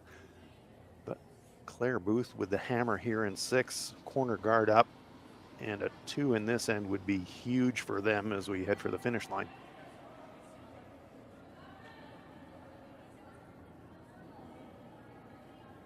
Gained control of this game with the steal in the 4th. And then Rory and I were speaking between the ends, and I called the 5th end an all-world force. Just an absolutely perfect final draw from Claire Booth, forcing Selena Sturmay to have to draw the lid just to salvage a point. It was a terrific, terrific end. For sure it was. Not the first time she's pulled out a money draw in this game. Team Sturmay will have to come up with an answer for Claire Booth's drawing prowess so far today. Nice guard there from Paige Papley. It was maybe a bit backwards. Throw it in and then throw the guard. Yeah, Team Booth choosing not to hit that stone that came into the rings. Instead, doing their own thing, getting their corner guard going, playing this more like a tie game scenario, which I respect. A deuce here would go a long way in making the rest of the game, rest of the shots for the rest of the game more straightforward. So they're approaching this 6th end like we want a multiple score. Nice shot here from Sophie Brissett, using her own corner guard and hiding this one perfectly. Yeah, overburied if anything, but that's the right side you want to show if you're going to show. And the 100%. Depth, we'll take a look. Yeah, nearly perfect depth. So really nice pair.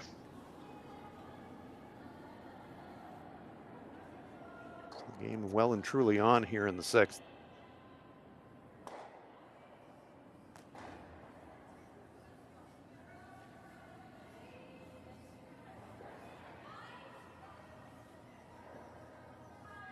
Desiree Hans lining it up.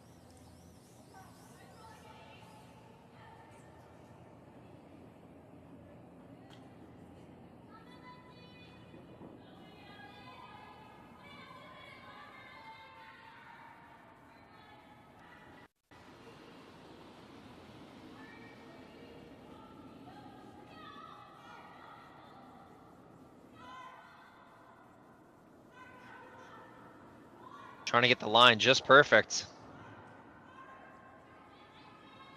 No. Over curls, covers a piece of the center line. Has it over curled enough that Claire Booth can have a think about running it across the top. Looks like she's content to play the top stone. I think that's wise. Yeah, I was trying to figure out why the Sturmay team played the wide in turn. Just looking to But stack them up maybe, Rory, but it's definitely peel time for Team Booth.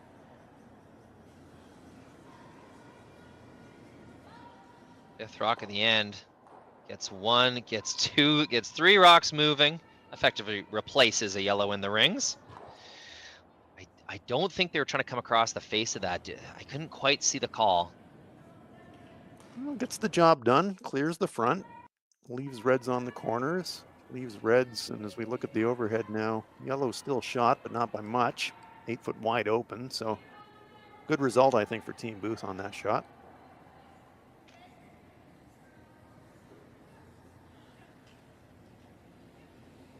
Good to have your options if you're Claire Booth in this situation. Of course, you want two. But if things manage to just stay open and stay clear, the blank's not the end of the world either.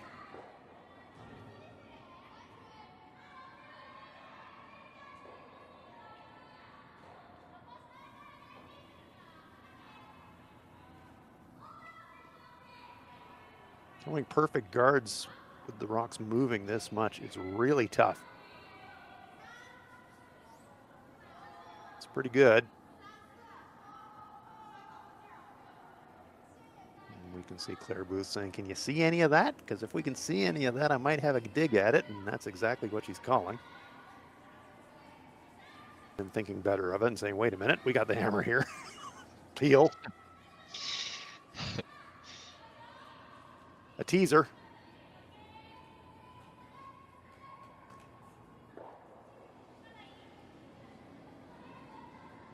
Sydney Libbins having a run at the front.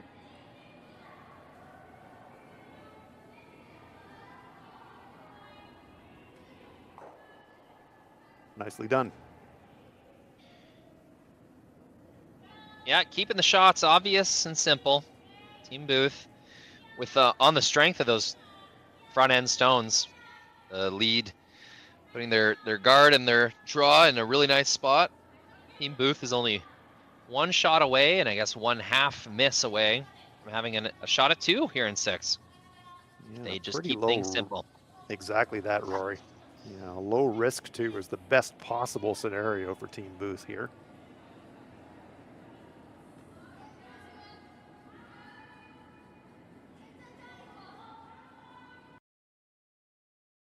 They know how difficult it is to make perfect guards as well.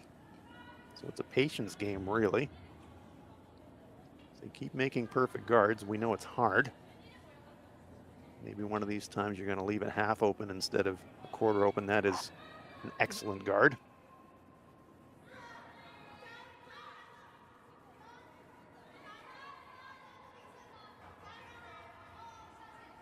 Maybe a fraction more of the target stone available on the in-turn side for the right-handers.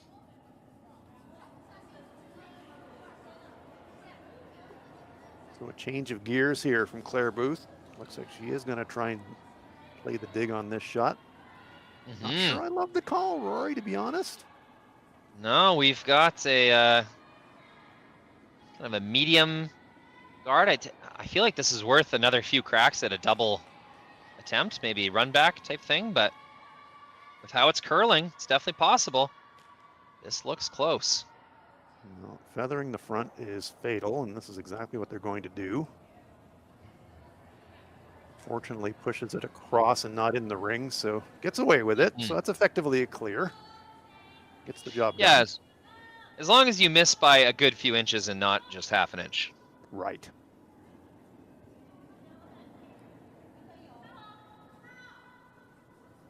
Problem for Selena about guarding that stone that's just biting front 8. You got to do it, but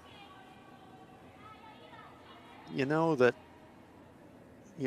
that's not a steal point. That's a force point at best. 8 foot's wide open.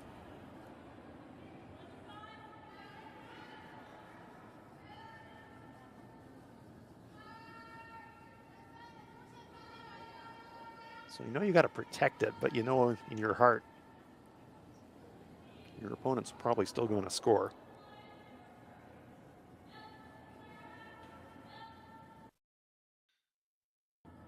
Yeah, it's an uphill battle for Team Sturmay. The analytics are not in their favor. They'll have to effectively win or tie every end, including this one. A tie being a force, I suppose. And there, finally, the patience paying off for Claire Booth, because now Shot Rock very accessible, half open. Yeah, it's a good rule of thumb in both men's and women's curling. The whole peel, replace guard game, it's much tougher to replace a specific guard on a specific stone than it is to peel it off. So if you keep working at it, you're more likely to get a miss from the team guarding the stone. So patience pays off here, like you said. And it's a good looking stone. You know it should finish. Yeah, gets the hit. Nice little roll. It's gonna roll really nice right behind a guard. And now, no hesitation, Team Sturmay. They know this 6th end is just too important. It's not enough to play defensive and give Team Booth an open deuce. They must keep pushing play, and they will have to come behind this center guard. Yeah, you're kind of all in at this point, but this is, the red light's flashing here. Because even if you make this perfect, we've seen the amount of curl, so it might be possible for Claire to come and chip it out, even if you hide it well. You've got the 2 red stones on angles that are potential run-ins for Claire, so you got to play this shot if you're Selena, no doubt. But even if you make great, you're not necessarily out of the woods. Totally. It's going to take 2 really good shots from Selena, and they'll have to hope for a uncharacteristic miss from Claire Booth in order to get their steal.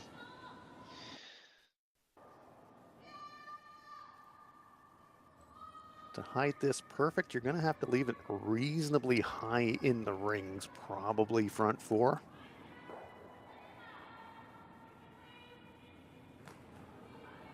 Because it curls so much at the end.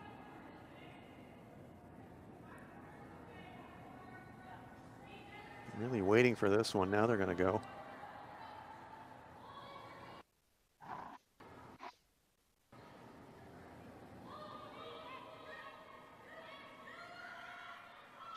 Little hook at the end gets it perfectly buried, just behind the tee line, however.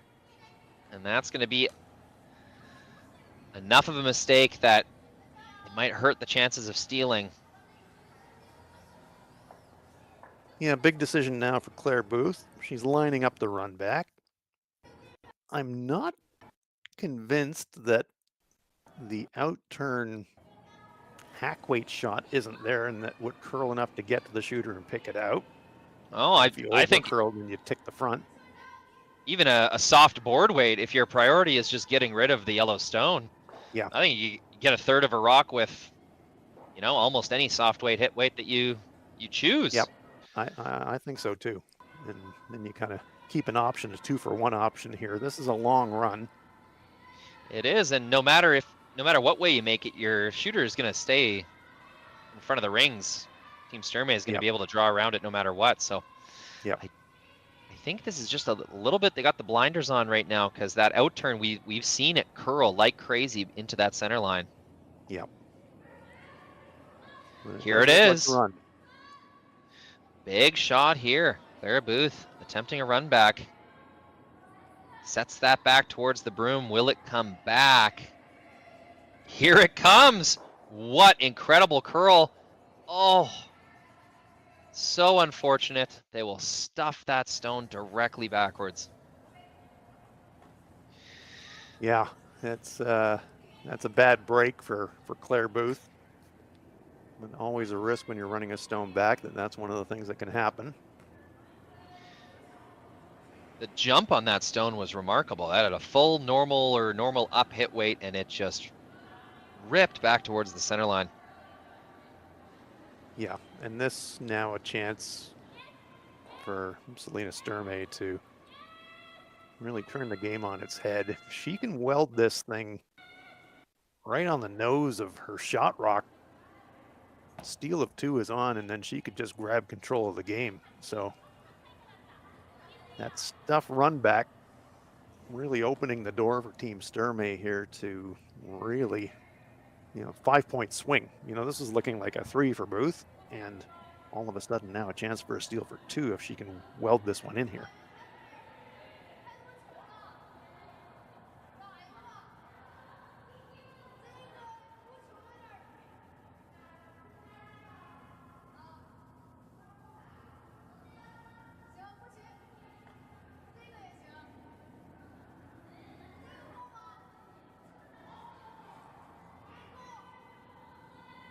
Last stone for Selena Sturmay.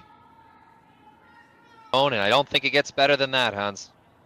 It doesn't, and now kind of makes the shot choice easy for Claire Booth. It is the run, it is the blast, but with that stone wedged in there, just delivered by Selena. Potential shot for 2 here, but really tough. To get 2, you'd have to go across the top of the top stone really thin and hope that it would squirt out the side door. This will have to be coming from Selena.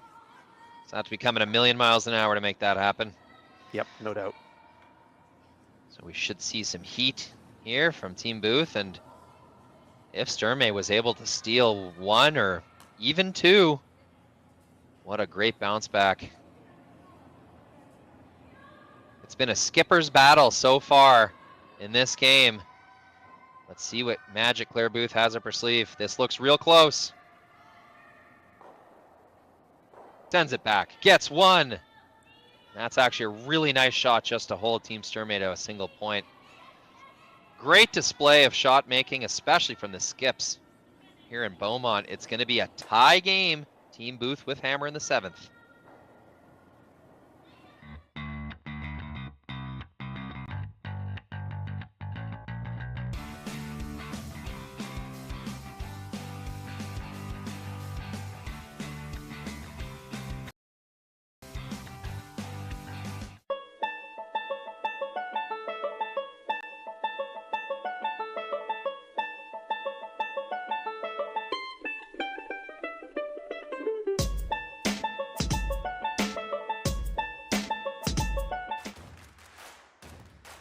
Imagine being able to stream every curling game from every sheet from any event, be it your Wednesday league game, bonspiel, or corporate event.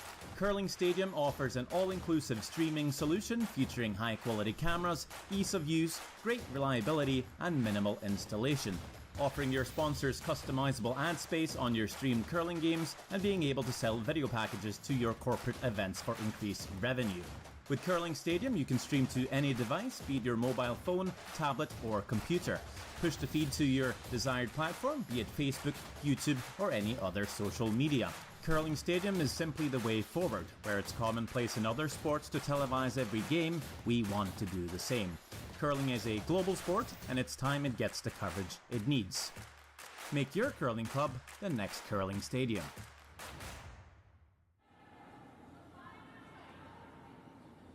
What an incredible game we've had so far. It is the Hack2House Alberta Curling Series Women's Major. Booth and Sturmay duking it out end after end. Some incredible shot making from the skips we saw in the 6th. Absolutely. Selena Sturmay setting up that steal with a fantastic final stone.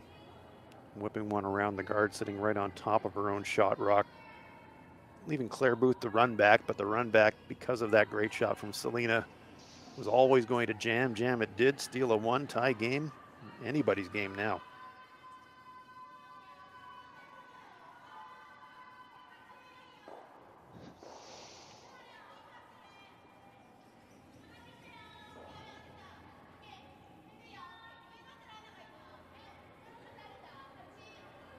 Changes the dynamic a lot for Claire. Going from the 6th then where you're thinking, okay, we're 1 up. If we score, we're 2 up, 2 to play. Now after dropping the steal, changes the dynamic entirely. You've got the hammer, you're tied. Scoring 1 is no good. Scoring 2, like enough. So it changes that. if she was going all in for a multiple, could have elected to leave the front stone and then play maybe back ring weight at the yellow shot rock and just try to remaneuver the stones around. But by clearing front, just trying to simplify.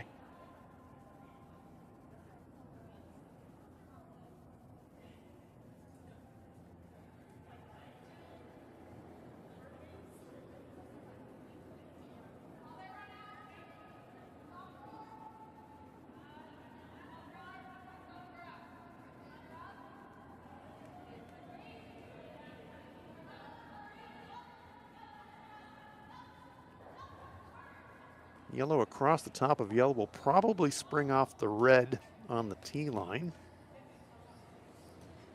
So if that is the path, rocks could be flying everywhere here.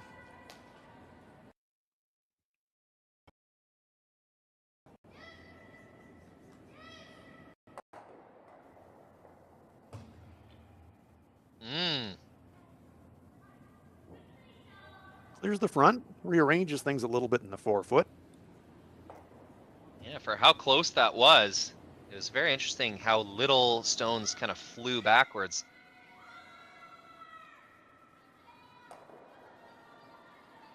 I think Sturmay is still pretty happy with this scenario. Yeah, you've got your stone in the front of the button kind of controlling and dictating things, but you are a little bit wary. I don't see how you get that rock out with one shot without leaving what's about to be a center guard there just for Sturmay to make a better one. So I think this kind of pocket in the back 4-foot, really, unless Team Booth can make some doubles in short order, it's here to stay. So that's exactly what the team without hammer would want to see, as long as they know that they're going to play moderately aggressive and keep stones in front. Yeah, if you're Team Sturmay, you want to show the outside of the rock here with this guard if you can, because that is the better jam angle. I'm going to come right into it and actually tap and promote it, and that makes it even better. So that's a good result. And now, if you're Team Booth, you're going to have to address this situation. You can't really leave it sitting on these angles, so you're going to have to sacrifice the backstone here. I thought Team Sturmay would be throwing a center guard there instead of giving an opportunity again for some bunched stones and a chance to move a lot of them at once. Yeah, bringing it into the rings for Team Sturmay certainly changes the shot calculation for Claire Booth, and now instead of ticky-tackying around guards, you can just blast.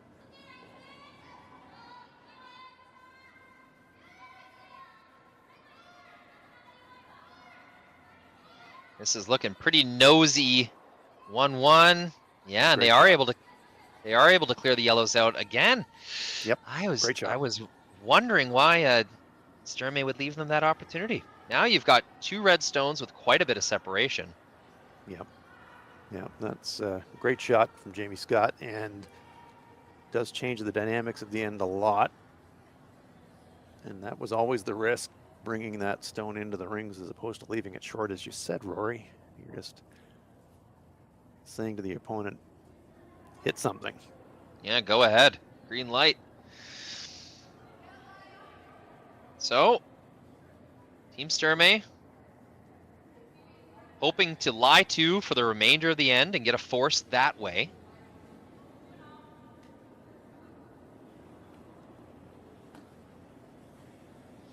Tough to see them eliminating all of the red stones at any point. Yeah. Have to roll out or something. Yeah, multiple still very much alive for Team Booth.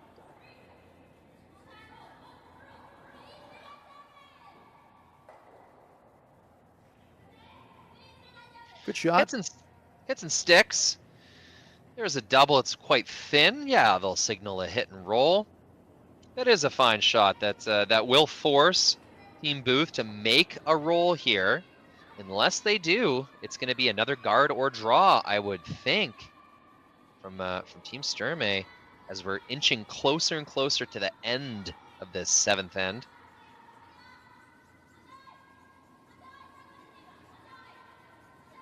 Amy Scott with a nice hit on her previous stone. Tougher shot here, hitting and rolling to a pretty precise spot. Not far away.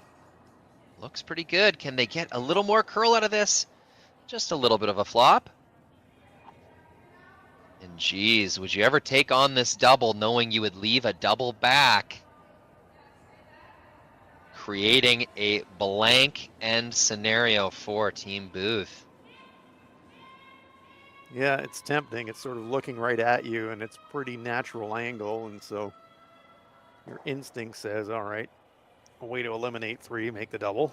But as you said, Rory, creates a pretty natural double straight back and a blank opportunity.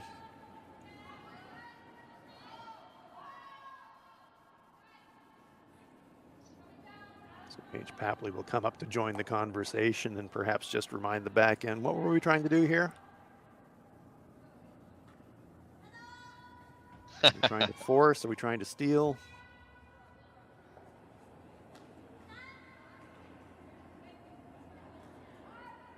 As a skip, you're susceptible to tunnel vision and all sorts of little psychological traps. No matter how mentally tough you are, they're going to sneak into your head. So I like that point you made, Hans.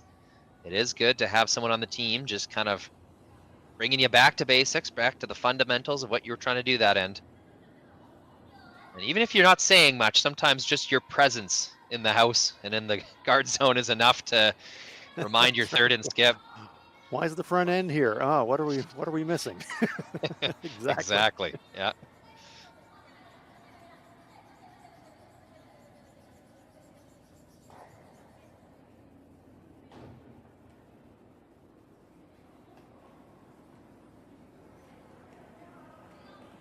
Pretty likely you're hitting a red. That's not really the debate. It's which one are you hitting?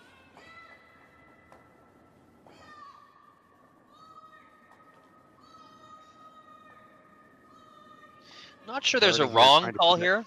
Yeah, I don't think there's a wrong call here either. It's just execution tolerance. Which ones, if we make, is going to make it harder for them. And it looks like the decision is to play the stone biting the forefoot.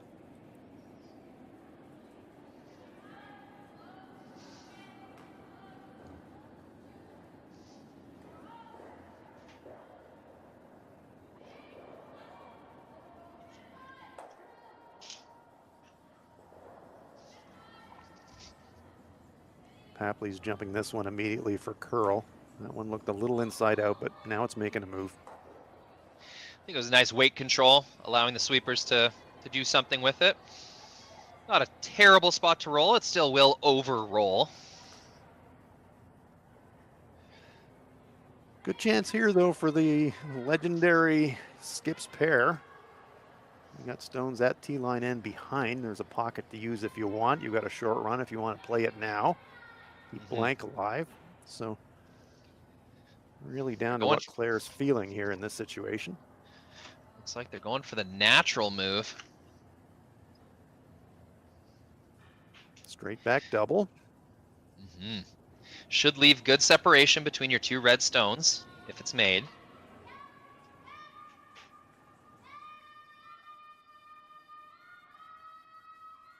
Just as we were saying with the other shot choice, Rory, that straight back double, if made, will leave a double straight back.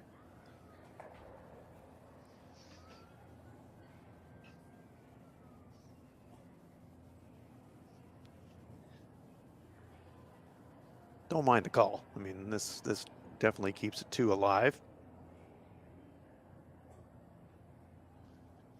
But if you were in the mindset of thinking we must score 2 as opposed to it would be nice to score 2, maybe you'd be thinking freeze. A little speed wobble out of the hack there. Good correction.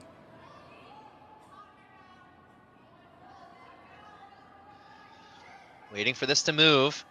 Claire's 7-stone has moved quite significantly on her hits. It will curl. We'll get the first one.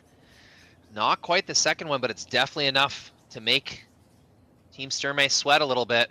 Because now they will have to eliminate a red stone if they don't want to give up 3.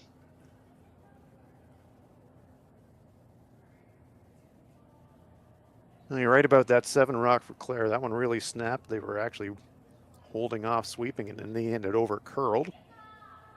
Yeah, we saw that in the 6th end as well on her run back attempt, and then there was another shot coming home. I think it was in the 4th, where that 7 rock really went crazy. All of those being in-turn hits, so it could be something that she's doing with her release. But it's a skill curlers have had to learn, watching, tracking rocks, and when you see something funny, instead of just shrugging it off and going, oh, that was a little weird, it's a necessary skill now. You have to compare that to your previous throws, your other stones, and oftentimes it is a stone or something that you really should be tracking and considering. Well, absolutely right, Rory. I used to say that to my teams all the time. If you see something, believe it. And if you see something moving, or you're seeing something that looks like a little bit of a different run, a different place in the ice, you don't just shrug it off as something that was a bit weird. You just sort of believe it. Mm-hmm. And let's conveniently not talk about all the times where we incorrectly identify something strange. Well, then that's a skill issue, isn't it? But here's a great chance for Sturmay. She does have to make a play at shot rock here. Yeah, good roll could go a long way. Once again, a great skipper's duel to end this 7th end. Last shot for Selena Sturmay, trying to make things difficult for Team Booth on their final stone. This is over curling a bit. It gets the hit. It rolls, and just that last little hook in, I think, saved them from a really easy open double takeout. But Team Booth is still going to have this bash back double just off nose for 2 points in the 7th. Yep, that was a nice shot from Sturmay and a great sweep from Paige Papley to hold line, because halfway down, I think that's over curling. That's not even going to stick around for 3rd shot. So it was a really good sweep to save. Mm-hmm. But yeah, well deserved. Very well deserved. But shot for 2 here, tough one, but makeable.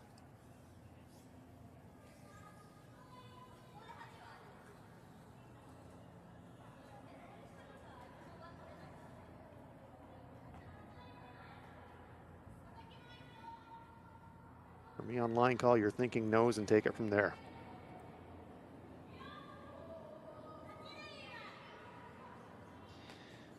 Throw is out, a curl sweep and a straight sweep.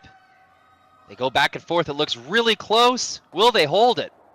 Back, gets 1, gets 2. An excellent run back double. Claire Booth, the skipper's battle continues between herself and Selena Sturmay. It's going to be a 2-point lead for Team Booth.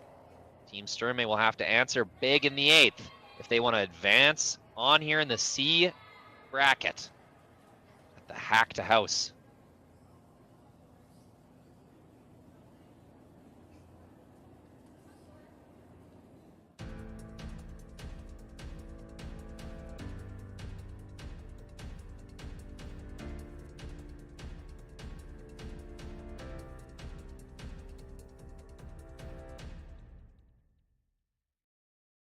I don't remember a time when curling wasn't a part of my life. When I wasn't putting in the sweat and hard work to be the best that I can be. Clocking in the time, the effort to practice day in, day out. Curling is more than just a game. It's a family, a community. And when it's time to play, I know I'll be ready. Hardline, supporting hundreds of our next generation athletes. Calling all curlers, novice to pro. Asham Curling Supply's patented rotator disc system lets you customize your slider right in the store. Velcro attachments make it easy to find the sliding platform that's right for you. Shop Asham Curling Supplies, 700 McPhillips, online at asham.com.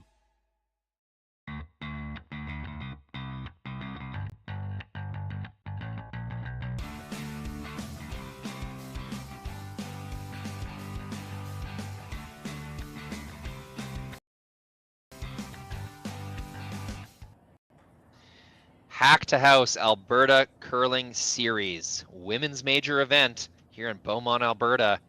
It's been a thrilling game. We have had the pleasure of calling between Team Sturmay, Team Booth, and although there's been lots of shots made and missed across the ice, the skip battle stands out to me for this one, Hans. No, I agree, Rory. It's been really entertaining. Claire Booth with a fantastic raised double for the 2 there, and she's made some fantastic shots, as has Selena. Selena making 2 great shots to set up big steal in the 6th to get them back in the game, and then Claire Booth coming right back with a fantastic shot of her own in 7. So heading for the finish line, it still feels like anybody's game. Sturmay trying to take us into extras.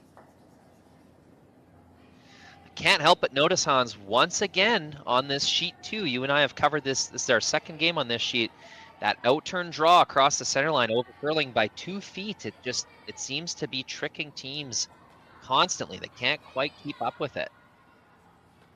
Big late finish, but Claire, I think, really just happy to have stones in the rings and make Team Sturmay come at them. Not surprisingly, after setting a corner guard, Selena says, let's use it. Nice follow-up shot, I should say, by the lead Sophie Brissett on Team Booth. Makes the adjustment, puts her rock right on the center line. So good adjustment after the first one. Very loud out on the ice. I think we can hear that from the ambient microphones. The stakes are getting higher. You know, teams are, they know if they lose, they're going home, and the games enter the 7th and 8th ends. The sweep calls just get a little higher pitched, a little louder. Oh, yeah. I can see Desiree Hawes kind of cupping her mouth to make sure that her skip heard the weight call. Yeah, when you're fighting for your tournament life, everything kind of ratchets up a little bit. Nice draw around the corner guard, showing a corner of it, but still in the free guard zone part of the end. Claire thought about having a dig and then thought better. Yeah, this is the 5-rock rule. When it was first introduced, you know, as any rule change in any sport, there's a lot of, oh, you know, is it really going to be that much better?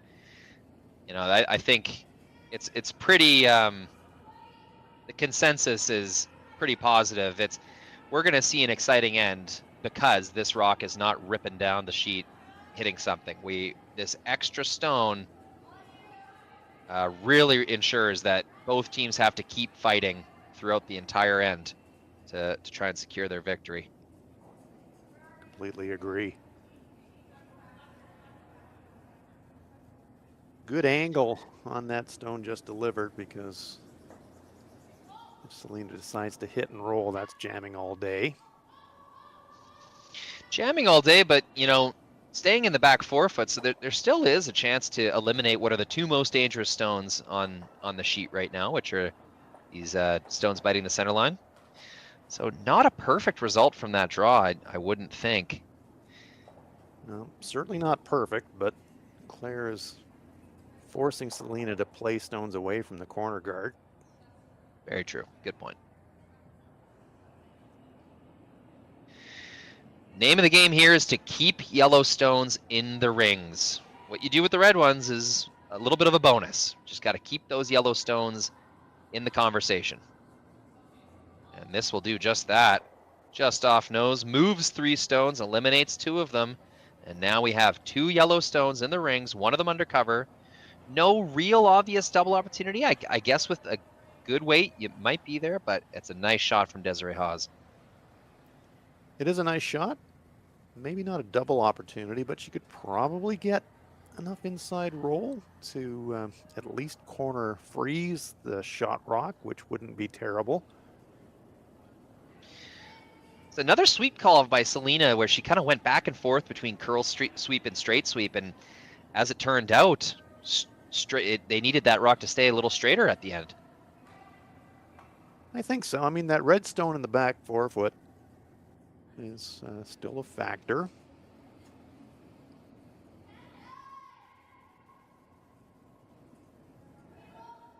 If I navigate past this one. Risk of a jam. This one may indeed jam. Mm-hmm. Oh no. That was the only thing you couldn't do. The Yellowstone does not leave the rings. Yeah, and that changes the dynamics of the end 180 degrees just right there, because now Selena in a situation where you execute this shot, you don't want to say two's automatic, but it's looking really strong, and now you can think about trying to win.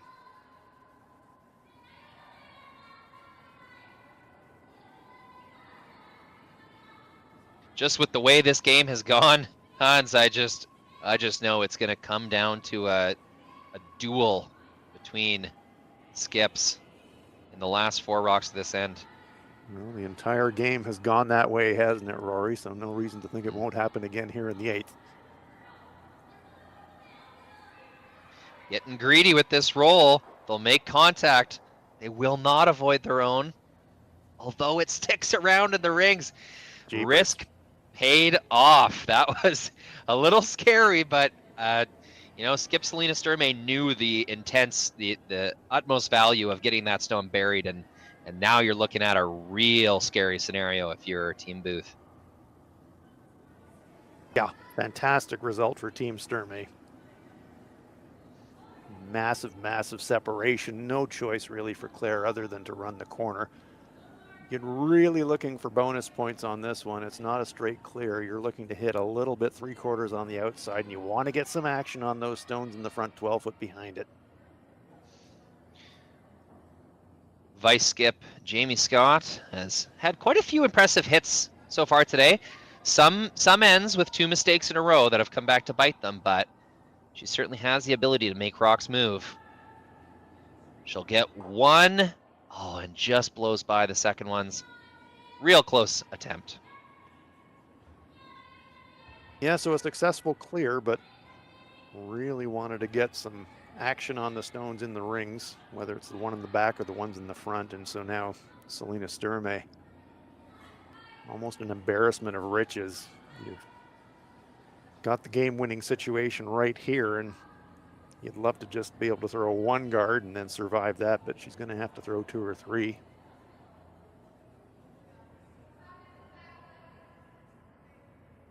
And at some point, the way those 2 stones in the front 12 are overlapped, if it comes to it, Claire might have to think about going around those for a saver, but we're still some stones away from that situation.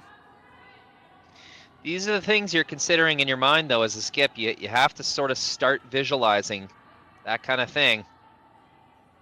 Keeping track of draw paths such as this one, because you're right. With 3 opponent stones in the rings and a guard coming down the ice, a game-saving draw might be the only option. At some point, you got to size it up and change gears, and now you're doing the math. If you're Claire, you're thinking, all right, 2 gets us an extra, right? We can still get to victory if we can confidently force Selena to score only 2. But right now, you got 3 in the rings, 2 guarded. You clear the front. If you don't get any action on the stones on the rings on this shot, then on your following shot, maybe you have to think about something different. Fairly tightly grouped together. It'll be a similar spot in the ice. Jamie Scott will have another opportunity to get rid of some yellow stones. This time it's a straight sweep. Will they be able to hold it? Goes back. 2 stones leave the rings. And the guard will as well. It's an end-saving shot from vice skip Jamie Scott.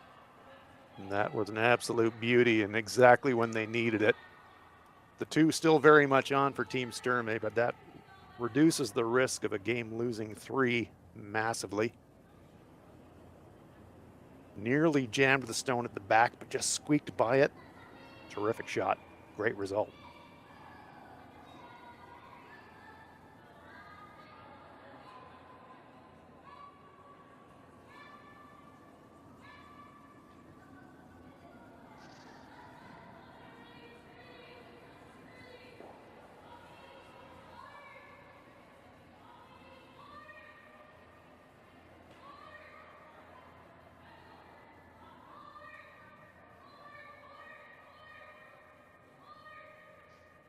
Big sweep to get this by. Oh, and it just ticks.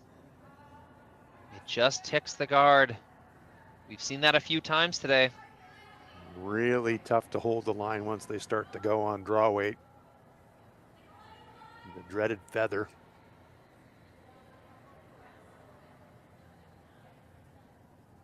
Well, if we get our protractor out, hit and roll here at about 30 degrees. You'd hope for a little bit of a roll back from Team Sturmay, and then perhaps Claire Booth will have a double to end the game. That's what she's got to be thinking is the goal here. But the key to all of this is keeping your stone in the 8-foot. You have to keep the shooter around in a good spot here, hopefully across the center line. And that's what that's the plan will be here. No, that's right, Rory. Rolling underneath the corner guard doesn't help you at all because you would not be shot rocked. So I agree. Trying to roll it back to the middle here somewhere.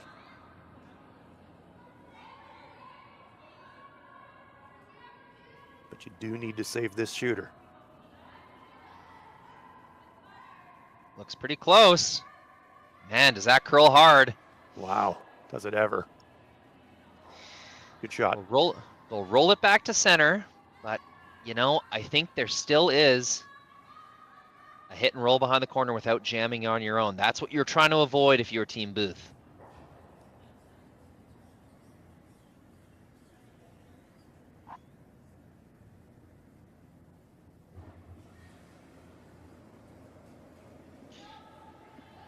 Got to think even a hit and stick from Team Sturmay is going to be not a terrible result. Yeah, that's right. I mean, in the back of your mind, you think, can we still win this game somehow? Can we hide here and gamble and still score 2, but maybe keep 3 alive? And not really realistic. I mean, you could really gamble and choose to ignore shot rock and go around the corner yourself, but that's, I wouldn't quite say suicidal, but it's super high risk. 2 down coming in here, you'd be thinking, if we can get ourselves to an extra, are we happy? And you'd be saying, yep, and I'd take that right now. So making a play on the shot rock is the play. The question is, where do you want to leave the roll?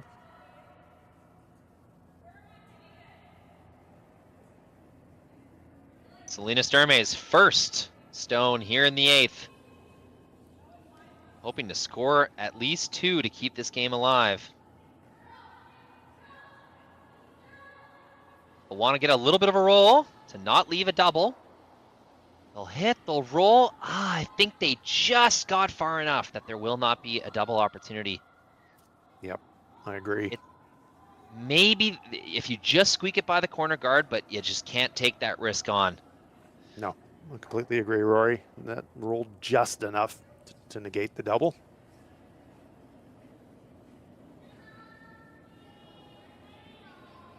So we could see Claire with her instructions before she headed back down to the delivery end, sort of patting onto the center line.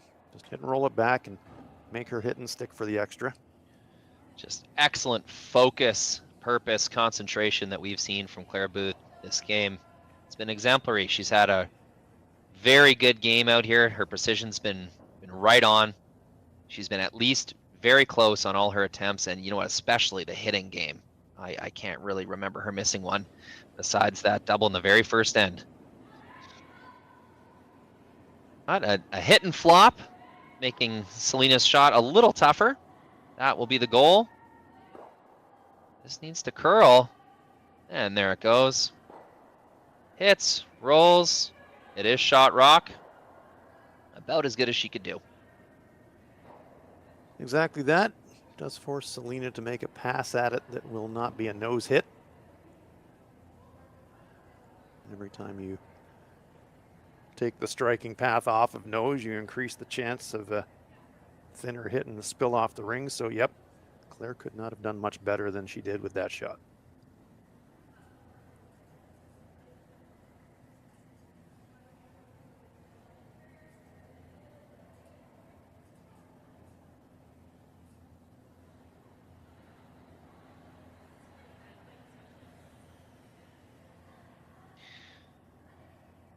Well, extras seems appropriate for a game that's been so back and forth. Huge opportunities for each team. There was a 2-point lead at one point for Team Booth, one up with Hammer, but Team Sturmay fought hard for a steal in the 6th. Gave up 2 in the 7th, but now a shot to get 2 right back. Paige Papley fighting hard to keep this one straight. Is this going to jam? Gets the red. Brushes by the yellow. Wow. And it hangs on just by half a rock. Another huge end-to-end sweep by Paige Papley. It's going to tie this game up. We're headed to extras here in Beaumont. Handcrafted in Canada, Hardlines Ice Pad has revolutionized curling for over a decade. Engineered with top-tier precision and durability, it is backed by an unmatched 10-year warranty. Designed for curlers at all levels to sweep effortlessly with maximum efficiency, it is trusted by the world's best curlers, including Olympic and world champions. It is quite simply the best broom in the game. Hardline, join the revolution.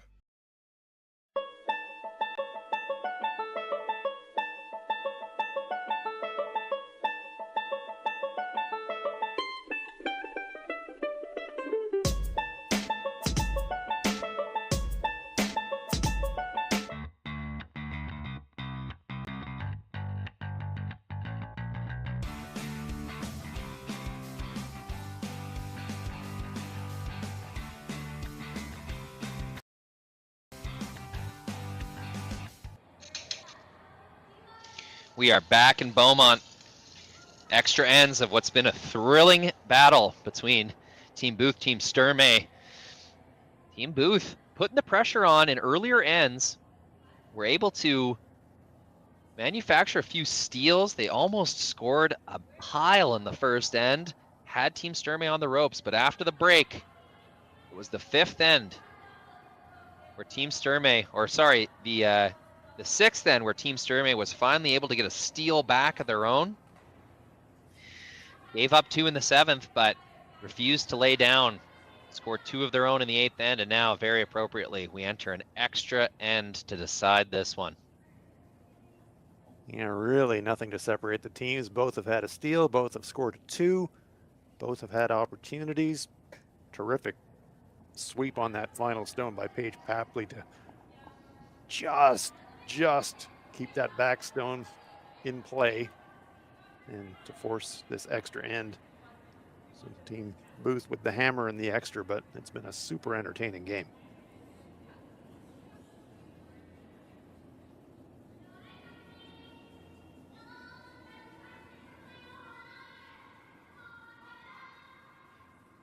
It's a perfect start.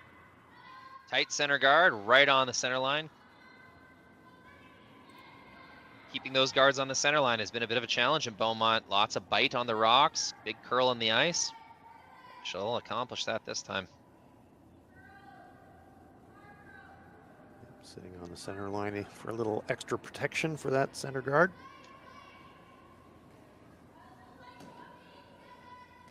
Booth will try to come around it, but needs to make sure that she's giving a lot of clearance.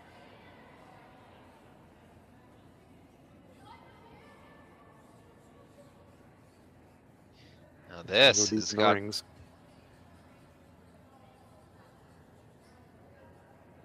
Sticks around, and even though it's outside of the kind of 4-foot area, that stone may end up being relevant if Team Booth can ever clear out the center line. Yep, could be a saver. Could be something that Sturmay could use. Will definitely be a factor. Every rock in play. Potentially usable by either team here. So not only does Team Booth have the last rock advantage, they're able to get away with some misses a little bit more. So if that was a Sturmay stone that ended up in the back 12, it's utterly useless. It's totally irrelevant. But since Booth has the hammer, that one could still end up being a big factor in the end. Well, that's the nice thing about an extra end scenario. From a strategic point of view for either team, whether you're trying to score or whether you're trying to steal. It's all about 1 point. So your thinking goes entirely differently than it normally does when you've got hammer, when you're trying to think about 2s and 3s. In this situation, it's all about scoring, and 1 is plenty. Well, we were talking yesterday about the rise of the importance of lead rock throwers. In this extra end, you need 2 real good shots, and that's exactly what they've gotten from Paige Papley. 2 center guards with tons of separation. Just what they needed. Now, on the contrary, lead for Team Booth, not being able to make the adjustment there. Yeah, Sophie just a little deep with both of her draws, good line. But 4 rocks in, if you're drawing it up for Team Sturmay in terms of, okay, we're trying to steal this thing. What would we like the alignment to set like? Well, 2 center guards and 2 of their stones in the back ring that we might be able to use. That's about as good as it gets.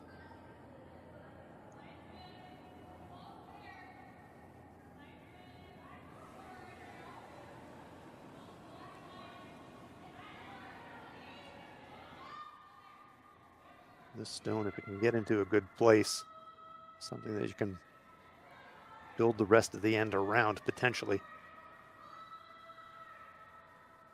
That's a beauty. Make it 3 shots in a row for Team Sturmay. Yeah, couldn't be better. Perfectly guarded. Front of the pin. You know, Sydney Libbins, we've seen her make some nice clears. Now she's needing to think about double clear here. Gotta throw a lot of weight and a lot of rotation to make sure her shooter spills off as much as possible. This looks really close. She'll make 1 move, 2 move. 2 yellows leave the field of play. She will leave her shooter up front, but that is a definite improvement. Absolutely. Great shot. Even though that red stone is guarding the shot rock, we've seen how much the rocks move, so the yellow shot rock is effectively close to wide open in terms of being able to get at it and move it out of the rings.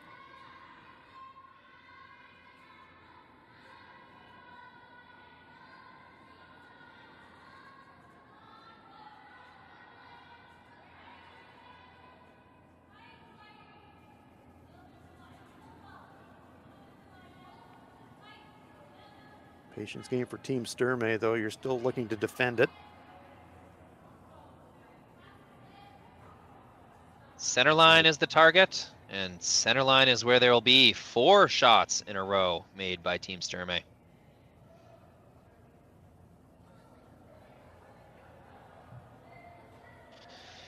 You know what? I'm not sure. Getting rid of 1 stone, the red at the top, I don't know if that's enough. Well, you almost have to think about running it straight back if you're going to make a play at the front red. Agreed. Well, looks like they were going for the single peel. It's going to settle in the in-turn draw path, and things slipping away from Team Booth a little bit here. Yep, you're chasing, and it's kind of a 2-for-1 deal when you're chasing guarded stones. You're ideally trying to move 2 stones with 1 shot, and if you only move 1, it's like a wasted opportunity.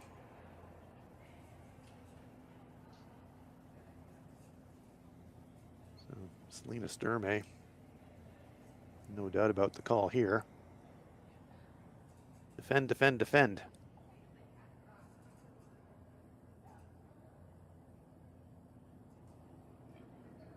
Got your potential game winner sitting right on the front of the pin.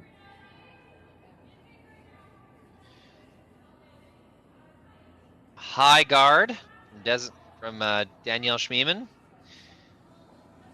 3rd and skip being asked to throw high guards. It's a bit of a daunting task. It's just not a shot you throw very often. Looks like her weight's close. See how close it came to that red guard stone, and look how much it finishes. Yeah, wow. And I guess that stone's, a little deeper than they wanted, but I'm going to call that a made shot. That's 5 shots in a row made by Team Sturmay, and now Team Booth looking at a scenario that, the exact same scenario they were looking at a few rocks before. So some ground needing to be made up. Yeah, huge shot here for Jamie Scott. Double clear here would go a long way for Claire Booth's chances of winning this game. She saved the 8th end with a run double. Let's see if she can do the same here in the 9th. The extra end gets one moving. Oh, just breezes by the second rock in the top 12. They were sweeping that one to hold line. You know, I thought that one had a chance to curl and maybe catch the one in the top 12. It doesn't matter now. It's gone past it, but it really did look like halfway down that they did have a chance for that double clear. It'd just be a simple matter for Sturmay just to replace that guard. Yeah, it's a little confusing. The math does not check out removing one stone at a time. It's just not there. I guess if you get a missed guard on Claire's shot, she could make a double clear, counting those red rocks in the back of the rings. That could be the plan. But you got to think it's kind of go time here. You really got to make rocks move. So I think clearing 2 would be quite necessary, especially with a Sturmay team that seems just dialed with a 6th rock in a row made shot. Yeah, and if you're going to do something different, this is the rock to do it. So if you're thinking about, for example, angle running in one of those red guards just to come in from a different direction than straight on, this is the time that you do it. If you're thinking about drawing into the rings around everything, coming to the shot rock on the outturn side, trying to bump it 6 inches, this is the time you do it.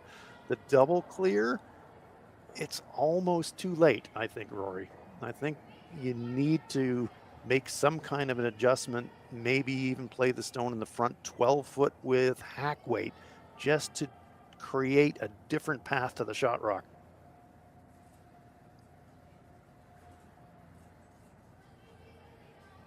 You've had 2 goes the double clear. If you don't double clear here, it could be game over. So I'd be inclined to think about how can we keep this delivered stone useful and in play. Yeah, for sure.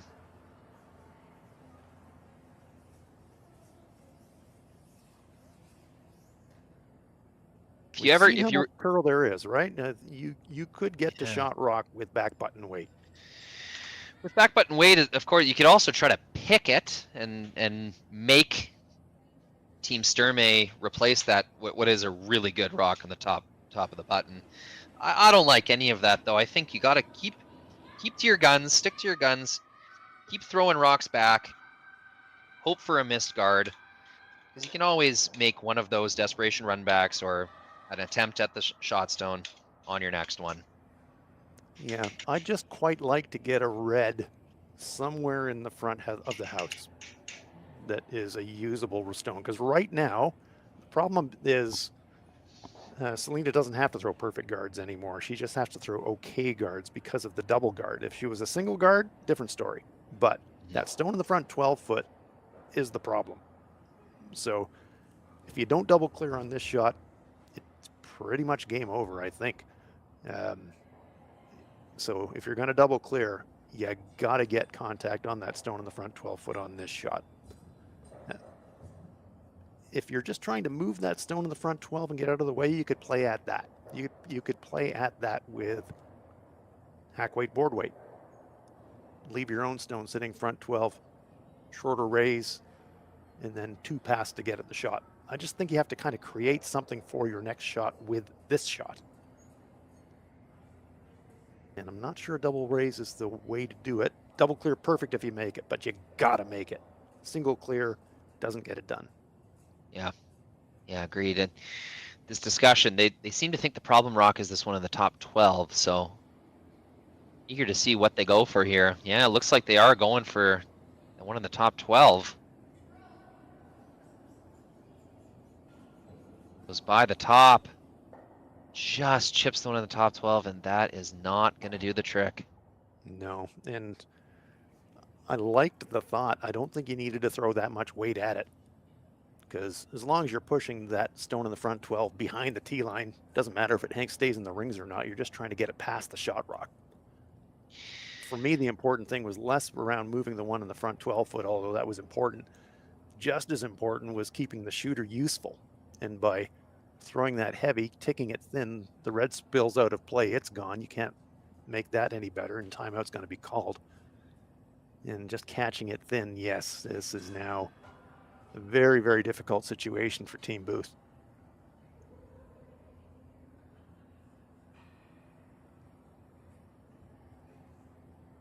And even worse for Team Booth as we await the timeout, by clipping that yellow to the left-hand side of the center line, it also negates that run-in path on that redstone just short of the hog line. So even the Hail Mary angle run has now pretty much been cut off.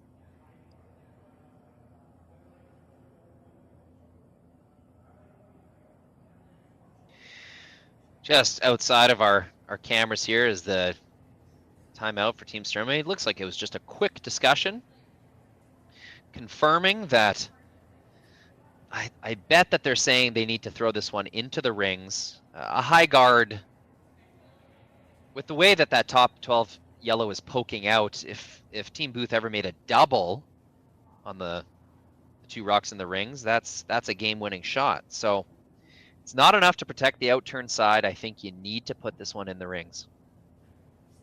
Yeah, I think so too. You know, you don't want to disturb any of those two front stones in the come around attempt, nor do you want to be heavy and bump flop the shot rock and leave a simple double. And so that kind of takes you, in terms of eliminating spots to leave rocks, front 8 foot.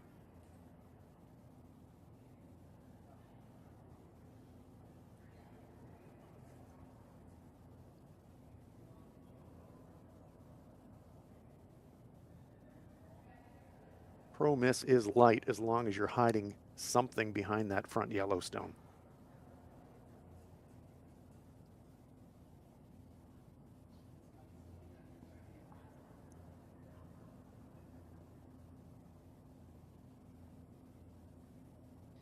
And the rink grows quiet as teams are leaving the ice, and our game clocking in at, looks like 2 hours and 44 minutes. It's been entertaining, but it has been a bit of a marathon, there's no doubt. Oh, definitely. Has not felt that long.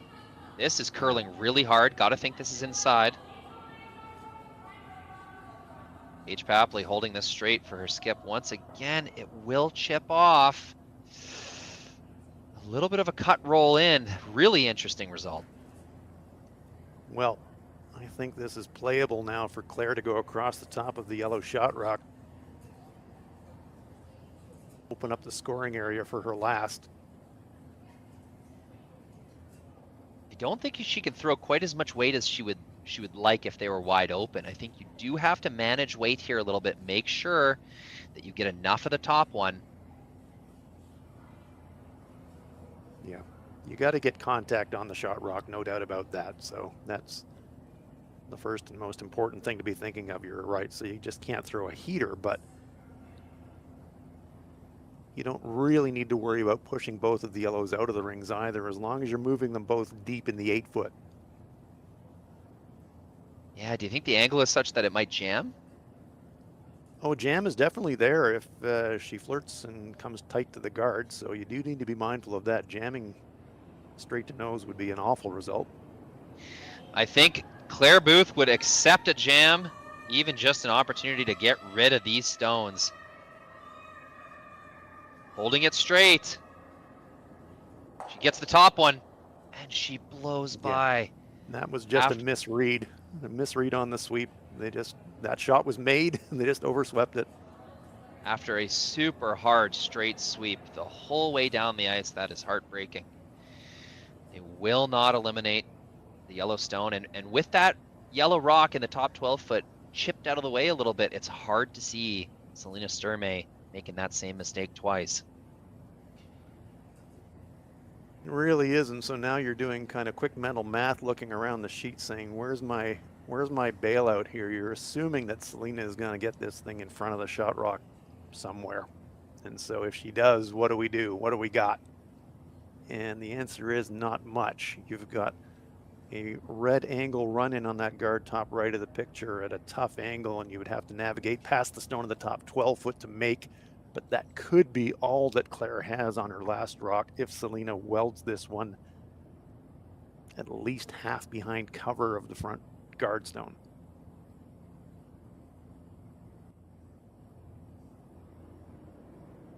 Final rock, Selena Sturmay trying to defend their steel stone. They were down one without hammer in the sixth end. They fought their way back to force an extra.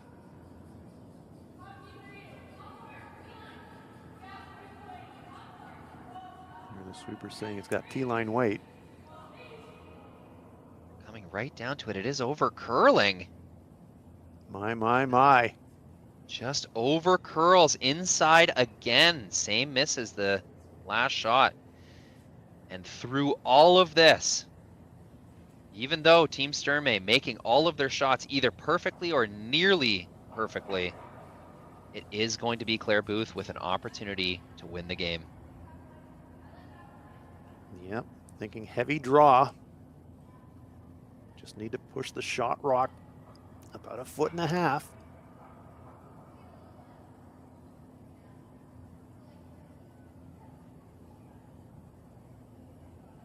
Great opportunity to use her sweepers.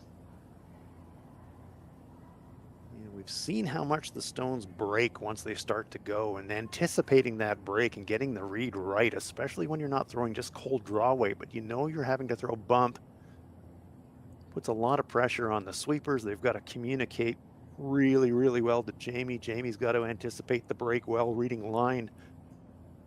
Claire needs to be honest with her sweepers on release around the weight and the line, so total team shot here. It all comes down to this, a terrific duel between Team Booth, Team Sturmay. It is Claire Booth with the final stone, a tap back for the win here in the extra end to advance at the Hack2House Alberta Curling Series Women's Major.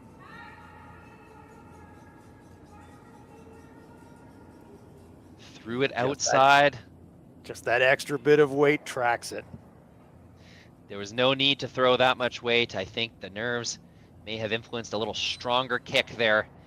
And it is a well-deserved win for Selena Sturmay, but boy, Hans, that one could have went either way. Absolutely, it did. Coming down to the final rock and an extra end, a steal to win it.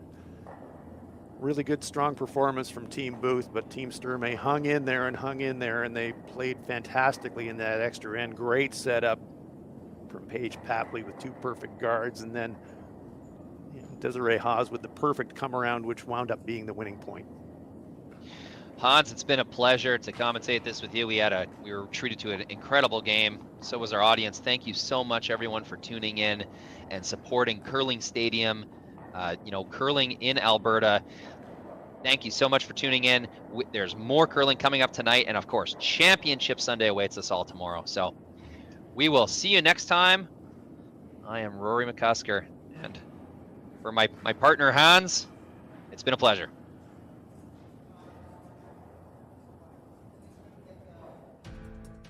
I don't remember a time when curling wasn't a part of my life.